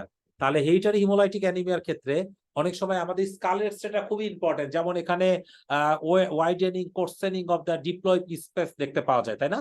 তো এর পাশাপাশি এই কন্ডিশনে আরো কিছু ইম্পর্টেন্ট সাইন থাকে, হ্যান্ড সাইন। এর হ্যান্ড সাইন গুলো কিছুই না, এগুলা বোনি এক্সপানশনের জন্য, ম্যারো এক্সপানশনের জন্য। দেখেন টিপিক্যাল এখানে হ্যান্ডে কিছু সাইন পাওয়া যাচ্ছে, এগুলোকে আমরা বলি হচ্ছে হেরিডিটারি হিমোলাইটিক অ্যানিমিয়ার জন্য ম্যারো এক্সপানশন সাইন। এই ছবিটা একটু আমরা মুখস্থ রাখার চেষ্টা করব। আচ্ছা, এবার একটু চলে আসি আরেকটি ইম্পর্টেন্ট টপিকে, আর্থ্রাইটিস। কারণ রিমাটোলজিক্যাল যদি আমরা ইমেজিং গুলো দেখতে চাই, আর্থ্রাইটিসটা আমাদের ক্ষেত্রে খুবই গুরুত্বপূর্ণ। তাহলে কখন আমি বলবো আর্থ্রাইটিস? আর্থ্রাইটিসের জন্য ফার্স্ট ইম্পর্টেন্ট ক্রাইটেরিয়া হচ্ছে জয়েন্ট স্পেস ন্যারোইং। যে কোনো রকমের আর্থ্রাইটিস, সেটা রিমাটয়েড আর্থ্রাইটিস হোক, সোরিয়াটিক হোক, অ্যানকাইলোজিং হোক, প্রত্যেকটা কন্ডিশনে there is some degree of joint space narrowing থাকাটা ম্যান্ডেটরি, খুবই গুরুত্বপূর্ণ। Except avascular necrosis, avascular necrosis ছাড়া প্রত্যেকটা আর্থ্রাইটিসে there should be some degree of joint space narrowing. এবং সাথে যেহেতু মেজরিটি কারণে এটা সফট টিস্যু সোয়েলিং হয়, সফট টিস্যু ইনফ্লামেশন হয়, তাহলে এই কন্ডিশন গুলোতে there is some degree of soft tissue swelling. এবং একটা কথা মনে রাখবেন, যখন একটা জয়েন্টে আর্থ্রাইটিস হয় তখন ওই জয়েন্টটা আমরা সহজে নাড়াতে পারি না, কারণ নাড়াতে গেলে ব্যথা হয়। তাহলে ব্যথা যখন হবে তখন জয়েন্টটার অ্যাক্টিভিটি কমে যাবে। তাহলে যখন একটা জয়েন্ট প্রপার অ্যাক্টিভিটি থাকবে না তখন they can cause some disuse changes. এই ডিসইউজ চেঞ্জেস এর জন্য সেখানে জয়েন্টের আর্টিকুলার সারফেসে অস্টিওপোরোসিস থাকতে পারে। এইটা কিন্তু প্রত্যেকটা আর্থ্রাইটিস, যেমন রিমাটয়েড আর্থ্রাইটিস বলেন, সোরিয়াটিক আর্থ্রাইটিস বলেন, there is some degree of osteoporosis. এই অস্টিওপোরোসিসকে আমরা বলি জাক্সটা আর্টিকুলার অস্টিওপোরোসিস। ঠিক আছে? তাহলে একটা আর্থ্রাইটিস এর মধ্যে বিশেষ করে আরএ, তারপর হচ্ছে সোরিয়াটিক, এগুলোতে কিন্তু অনেক সময় সফট টিস্যু সোয়েলিং থাকবে, জয়েন্ট স্পেস ন্যারোয়িং থাকবে, অস্টিওপোরোসিস থাকতে পারে। ঠিক আছে? এটা খুবই গুরুত্বপূর্ণ। আচ্ছা, তাহলে জয়েন্ট এরোশনের অনেকগুলো কারণ কিন্তু আছে, যে কোনো রকম ইনফ্লামেটরি আর্থ্রাইটিস। কেন? কারণ ইনফ্লামেটরি আর্থ্রাইটিসে সাইনোভিয়ামটা, বিশেষ করে আরএতে সাইনোভিয়ামটা এখানে হাইপার অ্যাক্টিভ, এখানে ইনফ্লামেশন হয়। এই ইনফ্লাম সাইনোভিয়ামকে আমরা বলি প্যানাস। এই প্যানাসটা কিন্তু এই কন্ডিশনে অনেকগুলো প্যাথোলজিক্যাল কনসিকুয়েন্স তৈরি করতে পারে। তেমনি জুভেনাইল, তেমনি সোরিয়াটিক আর্থ্রাইটিস, এখানেও এই প্রবলেমটা করতে পারে। ঠিক আছে? আচ্ছা, তাহলে অস্টিওফাইট, সাবকন্ডাল স্ক্লেরোসিস এবং সিস্ট আমরা দেখাবো, এগুলো অস্টিও আর্থ্রাইটিসের ফিচার। তাহলে যখন একটা অস্টিও আর্থ্রাইটিসকে আমরা প্রপারলি ডায়াগনোসিস করতে চাইবো, একটা অস্টিও আর্থ্রাইটিসকে বা যে কোনো রকমের আর্থ্রাইটিসকে, আমাদের প্রথম কথা দেখতে হবে যে এটা কোন জয়েন্টকে ইনভলভ করছে। ঠিক আছে? এটা খুবই ইম্পর্টেন্ট। এবং কয়টা জয়েন্ট ইনভলভমেন্ট আছে এবং সাথে কোনো নোন কমপ্লিকেশন আছে কিনা। কারণ অনেক সময় ডায়াবেটিক পেশেন্টের একটা জয়েন্ট ছবি দিয়ে রাখলো, চারকোর জয়েন্ট হতে পারে। হিমোফিলিয়ার ক্ষেত্রে হিমোফিলিক আর্থ্রাইটিস হতে পারে, এগুলো আমরা ছবি দেখাবো আজকে। তাহলে এগুলো থাকতে পারে, এগুলো খুবই ইম্পর্টেন্ট। এবং আরেকটা কথা সবসময় মাথায় রাখতে হবে যে আমাদেরকে জয়েন্টের প্যাটার্ন গুলো দেখতে হবে। যেমন হ্যান্ডের ছবি দিয়েছে, এমসিবি আর পিআইপি শুধু ইনভলভ, তাহলে এটা রিমাটয়েড আর্থ্রাইটিস হওয়ার পসিবিলিটি অনেক বেশি। ডিআইপি তে মেইনলি ইনভলভ, তাহলে সোরিয়াটিক হওয়ার চান্সেস অনেক বেশি। পিআইপি আর ডিআইপি ইনভলভ, তাহলে অস্টিও আর্থ্রাইটিস হওয়ার চান্সেস হতে পারে। তাহলে এইভাবে কয়টা জয়েন্ট ইনভলভ করছে, কোন জয়েন্ট ইনভলভ করছে, সেই জয়েন্টের প্যাটার্ন দেখেও কিন্তু আর্থ্রাইটিস ডায়াগনোসিস করাটা অতীব গুরুত্বপূর্ণ। ওকে? তাহলে এই যে একটা রিমাটয়েড আর্থ্রাইটিস, দেখেন আর্লি যখন আরএ হয়, একদম খুবই আর্লি চেঞ্জেস এর ক্ষেত্রে আমরা কি পেতে পারি? আর্লি চেঞ্জেস এর ক্ষেত্রে there is some degree of joint space, এই যে দেখেন ইরোশন পাওয়া যেতে পারে। জয়েন্ট স্পেসটা একটু প্রমিনেন্ট হয়ে গেছে, এখানে দেখেন একটা হালকা একটা ছোট ইরোশন কিন্তু এখানে বুঝতে পারছেন, এই জায়গাটাতে একটা ছোট ইরোশন আছে। কোন ইরোশনে, কোন জয়েন্টে? এটা কিন্তু কোন জয়েন্টে? পিআইপি জয়েন্টে। ঠিক আছে? এটা কিন্তু এমসিপি জয়েন্টে। তাহলে এমসিপি পিআইপি জয়েন্টে সাম ডিগ্রি অফ ইরোশন আছে, তাহলে it could B early RA. খুবই ভালো একটা পসিবিলিটি কিন্তু হতে পারে। এটা দেখেন অ্যাডভান্সড আরএ। অ্যাডভান্স আরএ কিভাবে আমি বুঝিলাম? অ্যাডভান্স আরএ এইভাবে বুঝিলাম, দেখেন এখানে পেশেন্টের মেইনলি প্রবলেম কি, মেটাকার্বোফ্যারিঞ্জিয়াল জয়েন্ট গুলো সবগুলো 18টা বেজে গেছে এবং joint space damage, that is একদম ডিফর্ম জয়েন্ট হয়ে গেছে। এবং এই যে দেখেন পিআইপি জয়েন্ট গুলো একদম মানে গায়েব হয়ে গেছে, দেখেন জয়েন্ট কোনো স্পেস নাই। ঠিক আছে? এবং এখানে প্রচুর এই যে দেখেন অস্টিওপোরোসিস আছে, এই যে প্রচুর অস্টিওপোরোসিস। এবং এবং খুবই ইম্পর্টেন্ট কথা কি, দ্যার ইজ ইরোশন। তাহলে erosion, juxta-articular osteoporosis and joint space narrowing involving the PIP joint, involving the MCP joint. তাহলে এটা ক্যারেক্টারিস্টিক আপনার ক্ষেত্রে মনে রাখতে হবে, ইট ইজ রিমাটয়েড আর্থ্রাইটিস। আর একটা খুবই ইম্পর্টেন্ট কথা, এখানে আলনার ডেভিয়েশন আছে। আলনার ডেভিয়েশনটা কিন্তু আর এর ক্ষেত্রে অতীব গুরুত্বপূর্ণ। ওকে? আচ্ছা, এই ছবিটাতে দেখেন, এখানেও কিন্তু দেখেন দেয়ার ইজ এই যে ডিআইপি জয়েন্টে কোনো সমস্যা নাই, পিআইপি জয়েন্ট গুলো একদম জয়েন্ট স্পেস ন্যারো হয়ে গেছে। তাহলে এই কন্ডিশন আমাদেরকে আরে মাথায় রাখতেই হবে। এই ছবিটা দেখেন, এখানে এই যে এমসিপি জয়েন্ট গুলো অল রাইট মনে হচ্ছে, পিআইপি জয়েন্ট গুলো মানে মোটামুটি কিছুটা বোঝা যাচ্ছে, ডিআইপি জয়েন্ট গুলো এখানে প্রিডোমিনেন্টলি ড্যামেজ হয়ে গেছে কয়েকটা জায়গায়। ঠিক আছে? ডিআইপি জয়েন্ট গুলোতে প্রিডোমিনেন্টলি সমস্যা, ডিআইপি জয়েন্ট গুলোতে। তাহলে যখনই ডিআইপি জয়েন্ট গুলোতে প্রবলেম হবে, ডিআইপি জয়েন্ট গুলোতে প্রবলেম হবে, তাহলে it could B psoriatic arthritis. Extensive erosive joint, এটা সবচাইতে গুরুত্বপূর্ণ পয়েন্ট, যে এইটা অনেক সময় এখানে পিআইপি তো কিছু ইনভলভমেন্ট আছে, কিন্তু দেখেন এমসিপি তে কোনো ইনভলভমেন্ট নাই। সোরিয়াটিকে একটা কথা মনে রাখবেন, প্রিডোমিনেন্ট জয়েন্ট হচ্ছে ডিআইপি। ঠিক আছে? স্পেয়ার করবে সর্বদা এমসিপি, তবে অনেক সময় পিআইপি কেও স্পেয়ার করে। ঠিক আছে? বাট এখানে দেখেন এমসিপি জয়েন্টে কোনো চেঞ্জ নাই, তাহলে এমসিপি জয়েন্টে চেঞ্জ নাই, পিআইপি তে আছে, ডিআইপি তে আছে, তাহলে এটা সোরিয়াটিক। রিমাটয়েড তো কখনোই না, তাহলে এটা সোরিয়াটিক হওয়ার চান্সেস অনেক বেশি। ওকে?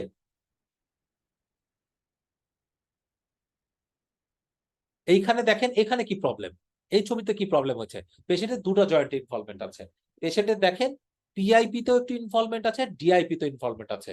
যখন পেশেন্টের এই যে, এবং সাথে অনেক সময় কার্পো মেটাকার্পাল ইনভলভমেন্টও থাকতে পারে। যখন মনে রাখবেন, মানে সরি, এই ছবিটা দেখেন, এই ছবিতে পেশেন্টের কি আছে, এমসিপি তে আছে আর পিআইপি তে আছে, ডিআইপি তে পুরো স্পেয়ার করে গেছে।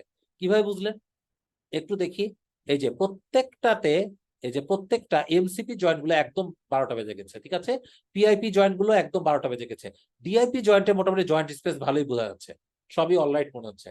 তাহলে ইট কুড বি আরএ, ঠিক আছে।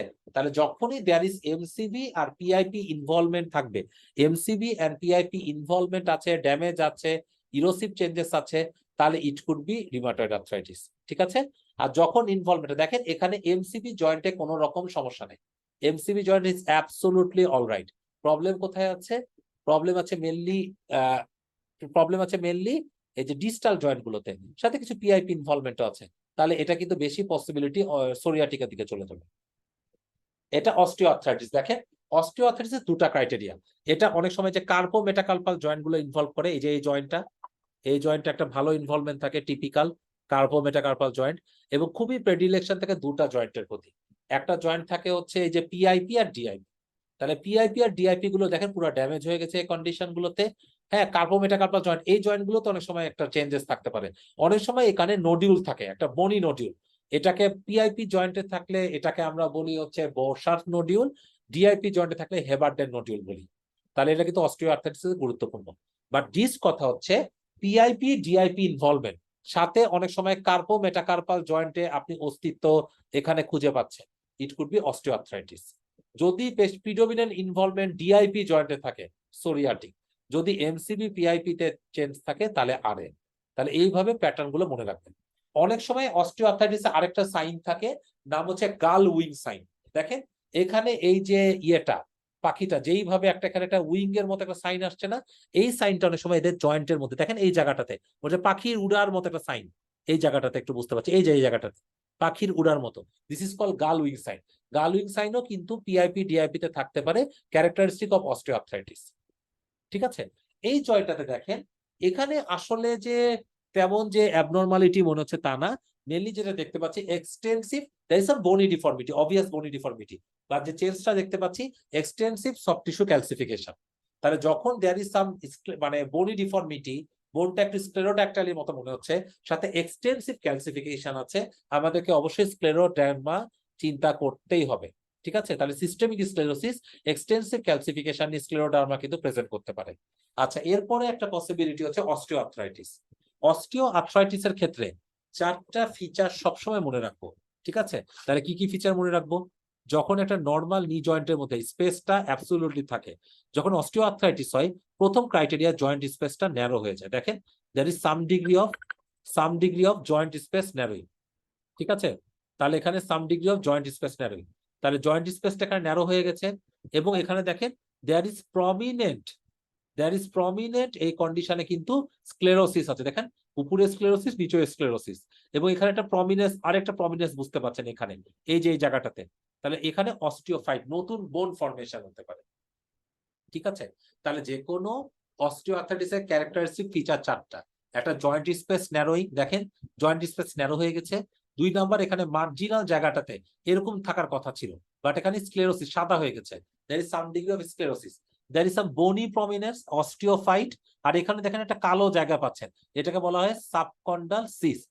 তাহলে এখানে সাবকন্ডাল সারফেসে স্ক্লেরোসিস, সিস্ট, অস্টিওফাইট, আর হচ্ছে জয়েন্ট স্পেস ন্যারোইং, টিপিক্যাল নি অস্টিওআর্থ্রাইটিস। ওকে, তাহলে এখানে বিভিন্ন স্টেজেস দেওয়া আছে। এটা অ্যাডভান্স স্টেজে দেখেন, এখানেও কিন্তু যে অনেকগুলো ফিচার অ্যাডভান্স স্টেজে, এখানে দেখেন সিস্ট আছে, এখানে অস্টিওফাইট আছে, জয়েন্ট স্পেস ন্যারো হয়ে গেছে, ঠিক আছে, স্ক্লেরোসিস আছে। তাহলে সমস্ত ফিচার গুলো কিন্তু গ্রেড 4 এ থাকতে পারে। আরেকটা জিনিস খুবই গুরুত্বপূর্ণ, একটা রিমাটয়েড আর্থ্রাইটিসের পেশেন্টের ক্ষেত্রে আমাদেরকে একটা জিনিস চেক করে দেখতে হবে, যদি নেক পেন থাকে, অ্যাটলান্টো অ্যাক্সিয়াল সাবলাক্সেশন। আমি একটা ভালো ছবি আসলে কালেক্ট করতে চাচ্ছিলাম, কিন্তু এখানে দেখেন একটু ডিস্টেন্সটা বেড়ে গেছে, there is some degree of atlanto এবং অ্যাক্সিসের মধ্যে, এই জায়গার মধ্যে একটা ডিস্টেন্সটা বেড়ে গেছে, কারণ নর্মাল ডিস্টেন্সটা 2 মিলিমিটার, ঠিক আছে, 2 মিলিমিটার মানে 2 মিলিমিটার থাকতে পারে, ঠিক আছে। সো যখনই এটা বেশি বাড়বে, 2 এর চাইতে বেশি, তাহলে it could be atlanto axial separation বা সাবলাক্সেশন, এটা কিন্তু রিমাটয়েড আর্থ্রাইটিসের খুবই কমন একটা বৈশিষ্ট্য। অ্যাটলান্টো অ্যাক্সিয়াল সাবলাক্সেশন একটু মনে রাখবো, ঠিক আছে? তাহলে কম্পারিজন বিটুইন অস্টিও আর্থ্রাইটিস আর রিমাটয়েড আর্থ্রাইটিস, এটা কিন্তু অনেক ইম্পর্টেন্ট। যে অস্টিও আর্থ্রাইটিসের ক্ষেত্রে মনে রাখবেন, এটা তো সাবকন্ডিয়াল স্ক্লেরোসিস এবং সিস্ট থাকে, এইখানে কিন্তু কোনো ইরোশন থাকে না। ইরোশন কেন অস্টিও আর্থ্রাইটিসে থাকে না? বিকজ এখানে কোনো ইনফ্লামেটরি প্যানাস তৈরি হয় না, কারণ এখানে ইনফ্লাম সাইনোভিয়াম আরএ তে জয়েন্ট ড্যামেজ করে, অস্টিওপোরোসিস করে। যখনই একটা পেশেন্টের আর এর ক্ষেত্রে কি হয়, ইনফ্লাম সাইনোভিয়াম জয়েন্ট ড্যামেজ করছে, জয়েন্টটা নড়াতে চায় না। অস্টিও আর্থ্রাইটিসে কিন্তু জয়েন্ট নড়াতে, মানে জয়েন্ট স্টিফ হয়ে থাকে, নড়ে যায় কম, ঠিক আছে? অস্টিও আর্থ্রাইটিসে জয়েন্ট কিন্তু সেই তুলনায় স্টিফ থাকে না। সো এখানে আসলে জয়েন্টটা অত ডিজিউজের মধ্যে যায় না। সো এই জন্য পেশেন্টের কিন্তু অস্টিওপোরোসিস হয় না। So juxta articular osteoporosis, there is erosion, এগুলো মোর কমন ইন হচ্ছে আরএ, ঠিক আছে? আর অস্টিও আর্থ্রাইটিসের 4টা ফিচার, একটা joint space narrowing, sub subchondral sclerosis, subchondral cyst আর অস্টিওফাইট। এই 4টার বাইরে কোনো ফিচার আপনি জয়েন্টের মধ্যে পাবেন না। ওকে, এটা একটা অ্যাডভান্স অস্টিও আর্থ্রাইটিস। দেখেন জয়েন্ট স্পেসটা ন্যারো হয়ে গেছে, জয়েন্ট স্পেসটা ন্যারো হয়ে গেছে, এটা কিন্তু ইয়ের কারণে হতে পারে, কিন্তু এখানে কোনো দেখেন there is no degree of bony erosion নাই এবং কোনো অস্টিওপোরোসিস নাই। হ্যাঁ, ইয়ের ছবিটা যদি ভিক্টর ছবিটা দেখি। আচ্ছা, আরেকটা ছবি আমরা খুবই কমনলি ওয়ার্ডের মধ্যে আমরা পাই, এটা যদিও পরীক্ষায় দেয় না, এটা হচ্ছে লাম্বার স্পন্ডাইলোসিস বা অস্টিওআর্থ্রাইটিস অফ লাম্বার ভার্টিব্রা। এটা কি, এখানে কি ফিচার পাবেন? এখানে আপনি পাবেন, দেখেন এখানে কিন্তু এখানেও আপনি জয়েন্ট স্পেস, এখানে some degree of joint space ন্যারোইং আছে। এখানে কি, দেয়ার ইজ মাল্টিপল অস্টিওফাইট এবং দেয়ার ইজ মার্জিনাল স্ক্লেরোসিস। এখানেও দেখেন স্ক্লেরোসিস আছে এবং অস্টিওফাইট আছে। তাহলে যখনই নর্মাল ইনপেন্ট থেকে মার্জিনাল স্ক্লেরোসিস পাচ্ছেন, অস্টিওফাইট পাচ্ছেন, জয়েন্ট স্পেসের নরমাল জায়গাটা এখান থেকে ন্যারো হয়ে গেছে, তখন অবশ্যই এই কন্ডিশনে আমাদেরকে মনে রাখতে হবে, it could be lumbar spondylosis বা osteoarthritis of the lumbar spine. Okay, gout. গাউটের ক্ষেত্রে 2টা ফিচার। প্রথম কথা, গাউটের টিপিক্যাল জয়েন্ট ইনভলভমেন্ট থাকতে হবে। গাউটের টিপিক্যাল জয়েন্ট গুলো কি কি ইনভলভমেন্ট হতে পারে? এটা নরমালি এটা হচ্ছে মেটাটার্সোফ্যারিঞ্জিয়াল জয়েন্ট অফ দ্য গ্রেট টো, এটা টিপিক্যাল ইনভলভমেন্ট, ঠিক আছে? এবং এখানে 2টা ফিচার খুব ইম্পর্টেন্ট। একটা ফিচার, গাউটের সময় দেয়ার ইজ অবভিয়াস ইরোশন, কারণ এখানে ইনফ্লামেশন হয় এবং ইনফ্লামেশনের পাশাপাশি, ইরোশনের পাশাপাশি এখানে অ্যাসোসিয়েটেড সফট টিস্যু সোয়েলিং থাকবে। দেখেন এখানে যে জায়গায় আছে, বিশেষ করে যে এই গ্রেট টোতে, এখানে দেখেন দেয়ার ইজ সাম ইনফ্লামেশন, ইনফ্লামেশনের সাথে দেয়ার ইজ ইরোশন, এবং ইরোশনের সাথে এমন একটা ফিচার আছে, এটাকে বলা হয় হ্যাঙ্গিং সাইন। হ্যাঙ্গিং সাইনটা কি? দেখেন এই জায়গায় মনে হচ্ছে কোনো একটা ঝুলে আছে, কোনো কিছু একটা ঝুলে আছে, এইটাকে আমরা বলি typical hanging sign of gout. Okay, এবং গাউটে কিন্তু অ্যাডভান্স স্টেজে জয়েন্ট ড্যামেজ হতে পারে। জয়েন্ট ড্যামেজ থাকা এই গাউটের সাথে দ্যার ইজ ইরোশন আছে, ঠিক আছে, হ্যাঙ্গিং সাইন আছে, অবশ্যই তো এখানে আমাদেরকে পেশেন্টকে ইউরিক অ্যাসিড লোয়ারিং এজেন্ট দিতে হবে। আচ্ছা, তাহলে শুধুমাত্র ছবি দেখে না, এর সাথে আমরা অন্যান্য ফিচারের অ্যাসোসিয়েটেড থাকলে আমরা গাউট একটা খুবই ভালো আইডেন্টিফাই করতে পারবো। আর যদি গ্রেড টো হয়, অবশ্যই এরকম ফিচার থাকলে যে ইরোশন আছে, হ্যাঙ্গিং সাইন আছে, ঠিক আছে, সিস্টের মতো মনে হচ্ছে, অবশ্যই গাউটটা আমাদেরকে মনে রাখতে হবে, ঠিক আছে? হিমোফিলিক আর্থ্রাইটিস খুবই গুরুত্বপূর্ণ একটা জিনিস। হিমোফিলিক আর্থ্রাইটিসে কি হয়, নরমালি যে আমাদের নি জয়েন্ট গুলো আমরা যখন দেখেছি, এই যে দেখেন একটা নি জয়েন্ট, আমরা একটা ছবি আসি, দেখেন এই যে নি জয়েন্ট, এই নি জয়েন্টে আমরা একটু চেক করে দেখি যে এইখানে নি জয়েন্টের কন্ডাইলার স্পেসটা কেমন আছে। এরকম একটা কন্ডাইলার স্পেস থাকে। যখনই এই কন্ডাইলার স্পেসটা এরকম দেখেন, এটা ওটা অনেক কম ছিল, বাট এখানে একটা প্রমিনেন্ট কন্ডাইলার স্পেস, মানে একদম ডিপ একটা কন্ডাইলার নচ। এই ডিপ ইন্টার কন্ডাইলার নচ যদি থাকে, চোখ বন্ধ করে হিমোফিলিয়ার কথাটা মাথায় রাখতেই হবে। ওকে, হিমোফিলিয়াতে অনেক সময় সফট টিস্যু সোয়েলিং থাকতে পারে, আরো অ্যাসোসিয়েটেড ফিচার থাকতে পারে, সিস্ট থাকতে পারে, বাট খুবই গুরুত্বপূর্ণ হচ্ছে এই যে ডিপ ইন্টার কন্ডাইলার নচ। এই ছবিটা যদি দেখেন যে কোনো জায়গায় একভাবে সুন্দর করে গর্ত হয়ে গেছে, ডিপ ইন্টার কন্ডাইলার নচ হয়ে গেছে, চোখ বন্ধ করে হিমোফিলিয়া একদম 1 নাম্বার পসিবিলিটি মাথায় রাখতেই হবে, ঠিক আছে? এর সাথে অনেক সময় বললাম যে সাবকন্ডাক্ট সিস্ট থাকতে পারে, বাট এখানে দেখেন ডিপ, এই যে টিপিক্যাল এই যে ডিপ ইন্টারকন্ডাইলার স্পেস, তাহলে এটা হিমোফিলিয়ার একদম চোখ মানে খুবই ক্লোজ। ওকে, আচ্ছা, টিউবারকুলাস আর্থ্রাইটিস অনেক গুরুত্বপূর্ণ পয়েন্ট নিয়ে অনেক সময় আসতে পারে। এখানে জয়েন্ট স্পেস ন্যারোইং থাকে, ইরোশন থাকে এবং খুবই ইম্পর্টেন্ট সাথে অস্টিওপোরোসিস থাকতে পারে। যদি কোনো জায়গায় বিশেষ করে হিপের জয়েন্টে আপনি জয়েন্ট স্পেস ন্যারোইং চিন্তা করছেন, সাথে স্ট্রাইকিং অস্টিওপোরোসিস পাচ্ছেন, এখানে আপনাকে টিবিও অবশ্যই এক্সক্লুড করতে হবে টিপিক্যালি। হ্যাঁ, আচ্ছা, আরেকটা পসিবিলিটিতে আসি। খুবই কমন একটা X-ray, avascular necrosis of the femoral head. এটা অনেকগুলো কারণে হতে পারে, যাদের সিকেল সেল আছে, যাদের এসএলই আছে, বা যাদের কি বলে স্টেরয়েড থেরাপি পাচ্ছে, পলিমায়োসাইটিস আছে, রেডিয়েশন থেরাপি পাচ্ছে, কেইসন ডিজিজ পার্টিকুলারলি যেটা যারা স্কুবা ডাইভার তাদের ক্ষেত্রে, মানে যারা বেশি প্রেসার চেঞ্জের মধ্যে কাজ করে তাদের ক্ষেত্রে কিন্তু এটা হতে পারে। অ্যাভাসকুলার নেক্রোসিসের দুইটা বৈশিষ্ট্য মনে রাখবেন। প্রথম কথা, দেয়ার ইজ ডিস্টরশন, ঠিক আছে, একদম distortion, fragmentation of femoral head. দেখেন ফিমোরাল হেডটা ডিস্টর্টেড হয়ে গেছে এবং ফ্র্যাগমেন্টেড হয়ে গেছে। দেখেন ডিস্টর্টেড হয়ে গেছে আর ফ্র্যাগমেন্টেড হয়ে গেছে। তাহলে যখনই দেয়ার ইজ ডিস্টরশন, মনে হচ্ছে erosion with sclerosis with fragmentation, এগুলা মেজরিটি কারণে আমরা ইনফ্লামেটরি চিন্তা করি। ইট কুড বি আরে হতে পারে, আপনি বললে আমি মেনে নিব, কিন্তু গুরুত্বপূর্ণ পসিবিলিটি যে এইখানে কিন্তু পেশেন্টের জয়েন্ট স্পেসটা ন্যারোইং নাই। জয়েন্ট স্পেস ন্যারোইং যদি হয়, মানে আরে যদি হয়, বা অন্যান্য কারণে ইনফ্লামেটরি যদি অন্যান্য কারণে হয়, সেখানে অবশ্যই জয়েন্ট স্পেস ন্যারো হতে পারে। ইনফ্লামেটরি কারণগুলোর মধ্যে, হ্যাঁ, জয়েন্ট স্পেস ন্যারো হয় না, জয়েন্ট স্পেস এক্সপান্ড করে অনলি অ্যাভাসকুলার নেক্রোসিস। তাহলে এইটা দেখে, এই ফিচারটা দেখেই আমাদেরকে অ্যাভাসকুলার নেক্রোসিসটা মনে রাখতে হবে।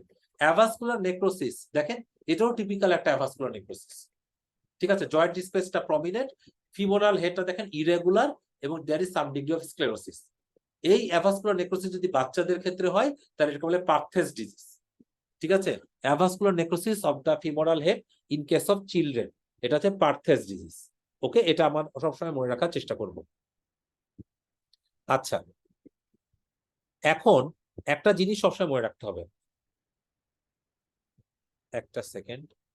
আচ্ছা, একটা জিনিস আমাদেরকে সবসময় মনে রাখতে হবে, সেটা হচ্ছে ইনক্রিজ ডেনসিটি অফ সাবকন্ডাল বোন অনেক সময় কিন্তু অনেকগুলো ডিজিজকে আইডেন্টিফিকেশন দিতে পারে, ঠিক আছে। আমরা একটু পরে আসবো। এই যে এই ছবিটা দেখেন, এইখানেও কিন্তু ফিমোরাল একদম, বাট এখানে জয়েন্টটা এখনো পুরোপুরি তৈরি হয়নি, তাই না? বাচ্চাদের ক্ষেত্রে এখনো পুরোপুরি দেখেন ইয়াগুলো, স্ট্রাকচার গুলো প্রমিনেন্টলি তৈরি হয়নি, সিম্ফাইসিস পিউপিসের ফিউশন হয়নি। এখানে আমরা দেখতে পাচ্ছি যে ফিমোরাল হেডটা বা ডেভেলপমেন্টালি এটা স্ক্লেরোটিক, এবং এটা মোর স্ক্লেরোটিক রাইট সাইডে। তাহলে এটাকে আমরা বলি পার্থেস ডিজিজ। এটা avascular necrosis of femoral head in case of children. Okay, আচ্ছা, অনেক সময় localised form of avascular necrosis থাকতে পারে। লোকালাইজড ফর্ম, কোনো না কোনো জায়গায় লোকালাইজড অ্যাভাসকুলার নেক্রোসিস, ঠিক আছে, এটা জয়েন্ট স্পেসে পাওয়া যেতে পারে। এটাকে বলে অস্টিওকন্ড্রাইটিস ডেসিকেন্স। ওকে, যেখানে একটা ফ্র্যাগমেন্ট অফ বোন একটা সেপারেটেড হয়ে থাকে। মানে কিভাবে বুঝবেন? যেমন একটা ফ্র্যাগমেন্ট অফ বোন আর্টিকুলার সারফেস থেকে সেপারেট হয়ে আছে, যেমন এই ছবিটা দেখেন, যে এইখানে এখানে একটা ফ্র্যাগমেন্ট অফ বোন জয়েন্ট স্পেস থেকে সেপারেট হয়ে গেছে, ঠিক আছে। এটা কিন্তু কোনো ট্রমাটিক না, ট্রমাটিক এভাবে কখনো হওয়ার কথা না। ওকে, তাহলে যখন একটা ফ্র্যাগমেন্ট অফ বোন কোনো ট্রমা বা কোনো হিস্ট্রি ছাড়া, ট্রমাতে কখনো এভাবে সম্ভব না, এরকম ভাবে যদি ফ্র্যাগমেন্টেড আকারে সেপারেট হয়ে থাকে এইভাবে টিপিক্যালি, তাহলে এটা কিন্তু আমাদের অবশ্যই মনে রাখতে হবে, ইট কুড বি অ্যাভাসকুলার। এটাও কিন্তু osteochondritis dissecans, localised avascular necrosis.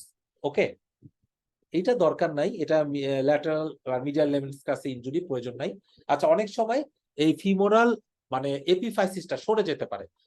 যখনই ফিমোরাল এপিফাইসিসটা সরে যাবে, এটাকে আমরা বলি slip femoral epiphysis syndrome. Normal কন্ডিশনে একটা কথা সবসময় মনে রাখবেন, যে এই যে আমি যদি একদম ফিমোরাল হেড থেকে এই যে পর্যন্ত যদি আমি একটা দাগ টানি, কোন দাগ টানি?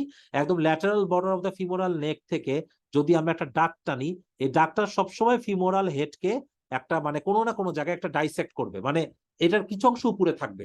যদি পুরাটাই এই ফিমোরাল এই থেকে ফিমোরাল নেক থেকে যদি এই দাগটা টানা নেক বরাবর, যদি এটা পুরাটাই যদি হেডটা নিচে চলে আসে, তাহলে বুঝতে হবে যে হেডটা নিচের দিকে নেমে গেছে। সো দিস ইজ কল, যেমন দেখেন এই কন্ডিশনে হেডটা একদম এই কন্ডিশনে পুরাটাই নিচে নেমে গেছে। So it is call slipped femoral epiphysis syndrome. Just এই ছবিটা একটু মনে রাখবেন, অত গুরুত্বপূর্ণ। আচ্ছা, এই ছবিটা একটু আমরা দেখি, এটা একটা নর্মাল ভার্টিবাল স্পাইন, নর্মাল ভার্টিবাল স্পাইন, ঠিক আছে। এই ছবিটাতে এটা টিপিক্যাল একটা নর্মাল ভার্টিবাল স্পাইন, এখানে আমরা বুঝতে পারছি। আচ্ছা, এটা জানার উদ্দেশ্য কি, যে এই নর্মাল স্পাইন থেকে আমাদের কিছু কমন অ্যাবনর্মালিটি জানতে হবে। একটা খুব ইম্পর্টেন্ট অ্যাবনর্মালিটি হচ্ছে অ্যানকাইলোজিক স্পন্ডাইলাইটিস। অ্যানকাইলোজিক স্পন্ডাইলাইটিসে কি সমস্যা হয় পেশেন্টের? প্রথম কথা, এই যে আমাদের যে ভার্টিবা গুলো নর্মালি কন্ডিশনে থাকার কথা, এই ভার্টিবা গুলো এই কন্ডিশনে একটু স্কোয়ারের মতো চারকোনা শেপের মতো হয়, দেখেন চারকোনা শেপ হয়ে যাচ্ছে, এক নাম্বার ইম্পর্টেন্ট কথা। দুই নাম্বার, এই যে ভার্টিবার সামনের দিকে, এই যে সামনের দিকে দেয়ার ইজ সিনডেসমোফাইট গুলো ব্রিজিং হয়ে যায়, ঠিক আছে? তাহলে যখনই সামনের দিকে সিনডেসমোফাইট গুলো ব্রিজিং হয়ে যাবে, তখন এটাকে আমরা বলি ব্রিজিং সিনডেসমোফাইট। এবং এই যে দেখেন, এই যে ব্রিজিং ল্যাটারাল সারফেসে দেখেন ব্রিজিং গুলো সুন্দর করে বুঝতে পারছেন, দেখেন ব্রিজিং গুলো সুন্দর করে লেগে গেছে, আর সাথে এই যে অ্যান্টেরিয়র স্পাইনাস লিগামেন্ট গুলো ফিউশন হয়ে গেছে। তাহলে যখনই এগুলা ফিউশন অসিফিকেশন হয়ে যাবে, সিনডেসমোফাইট গুলো ফিউশন হয়ে যাবে, এই সবগুলোর কনসিকুয়েন্স যেটা তৈরি হবে, এটা ব্যাম্বু শেপ স্পাইন। ওকে, আর সাথে অবশ্যই এখানে আমার চিন্তা করে দেখতে হবে কোনো স্যাক্রো আইলাইটিস আছে কিনা। দেখেন যেখানে স্যাক্রো আইলিয়াক জয়েন্টে some degree of inflammation, so sacroiliitis with bamboo shape spine, অবশ্যই আমাদেরকে চিন্তা করতে হবে এটা অ্যানকাইলোজিং স্পন্ডাইলাইটিস কিনা। খুবই গুরুত্বপূর্ণ একটা পয়েন্ট, এটা কিন্তু অনেক সময় কিন্তু আমরা খেয়াল করি না। ওকে, এটা অনেক সময় রেডিওলজিক্যালি বোঝা যায় না। নর্মালি রেডিওলজিক্যালি এসআই জয়েন্টের 4 ডিগ্রি 4 রকম গ্রেডিং থাকে। একটা গ্রেড 0 যেটা নর্মাল, গ্রেড 1 আসলে সত্যি কথা বলতে গেলে এটা পার্সন টু পার্সন ভ্যারি করে। একটা গ্রেড 1 স্যাক্রোআইলাইটিস বলার জন্য আসলে অনেক ইমান লাগে সত্যি কথা বলতে গেলে। অনেক সময় আন্দাজে অনেক কিছু গ্রেড 1 আমরা চালাই দিই, তো আসলে হয়তো গ্রেড 1 থাকে না। আবার অনেক পেশেন্টের আসলে গ্রেড 1 স্যাক্রোআইলাইটিস থাকে, আমার কাছে দেখে মনে হচ্ছে অ্যাপারেন্টলি নরমাল স্পাইন। যদি একটু মার্জিনাল স্ক্লেরোসিস একদম থাকে, একটুও থাকে, তাহলে এটা গ্রেড অফ চেঞ্জেস বলতে পারে।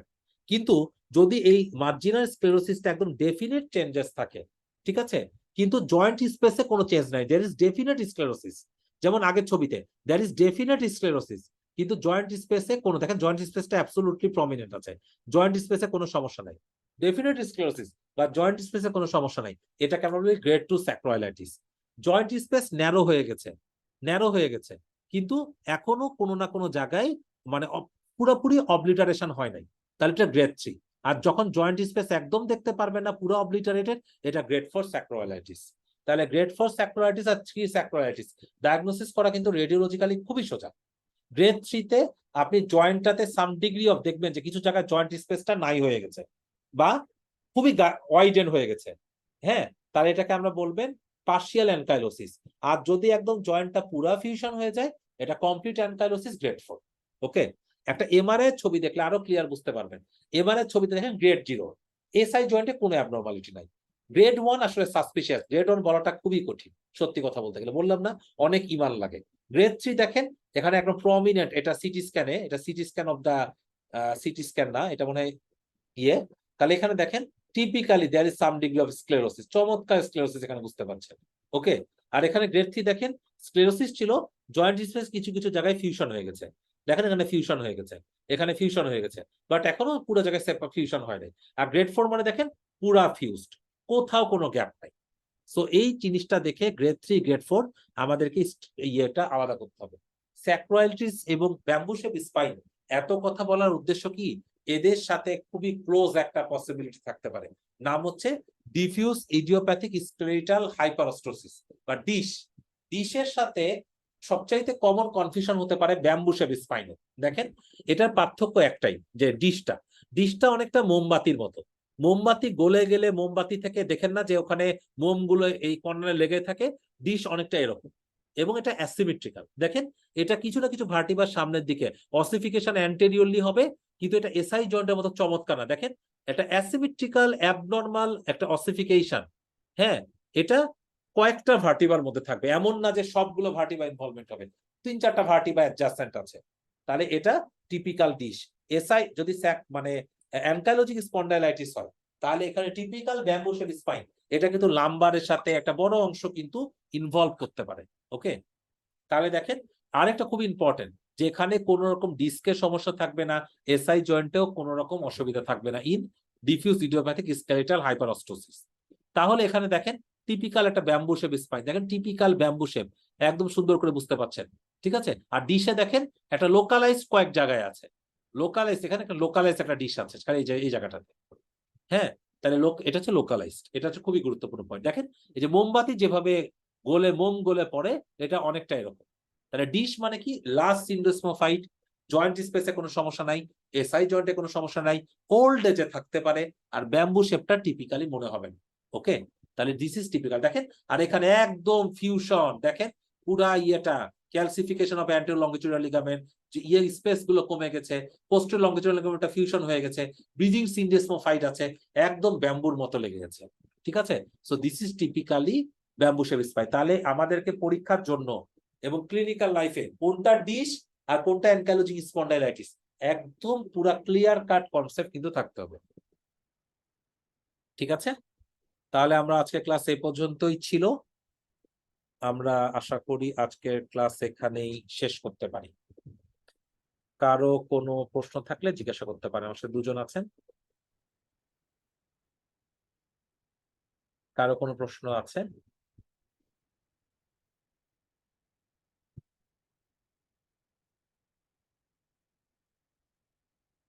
আচ্ছা, না থাকলে আমরা শেষ করে ফেলতে পারি, কেমন? থ্যাংক ইউ ভাইয়া, thank you. Okay, thank you.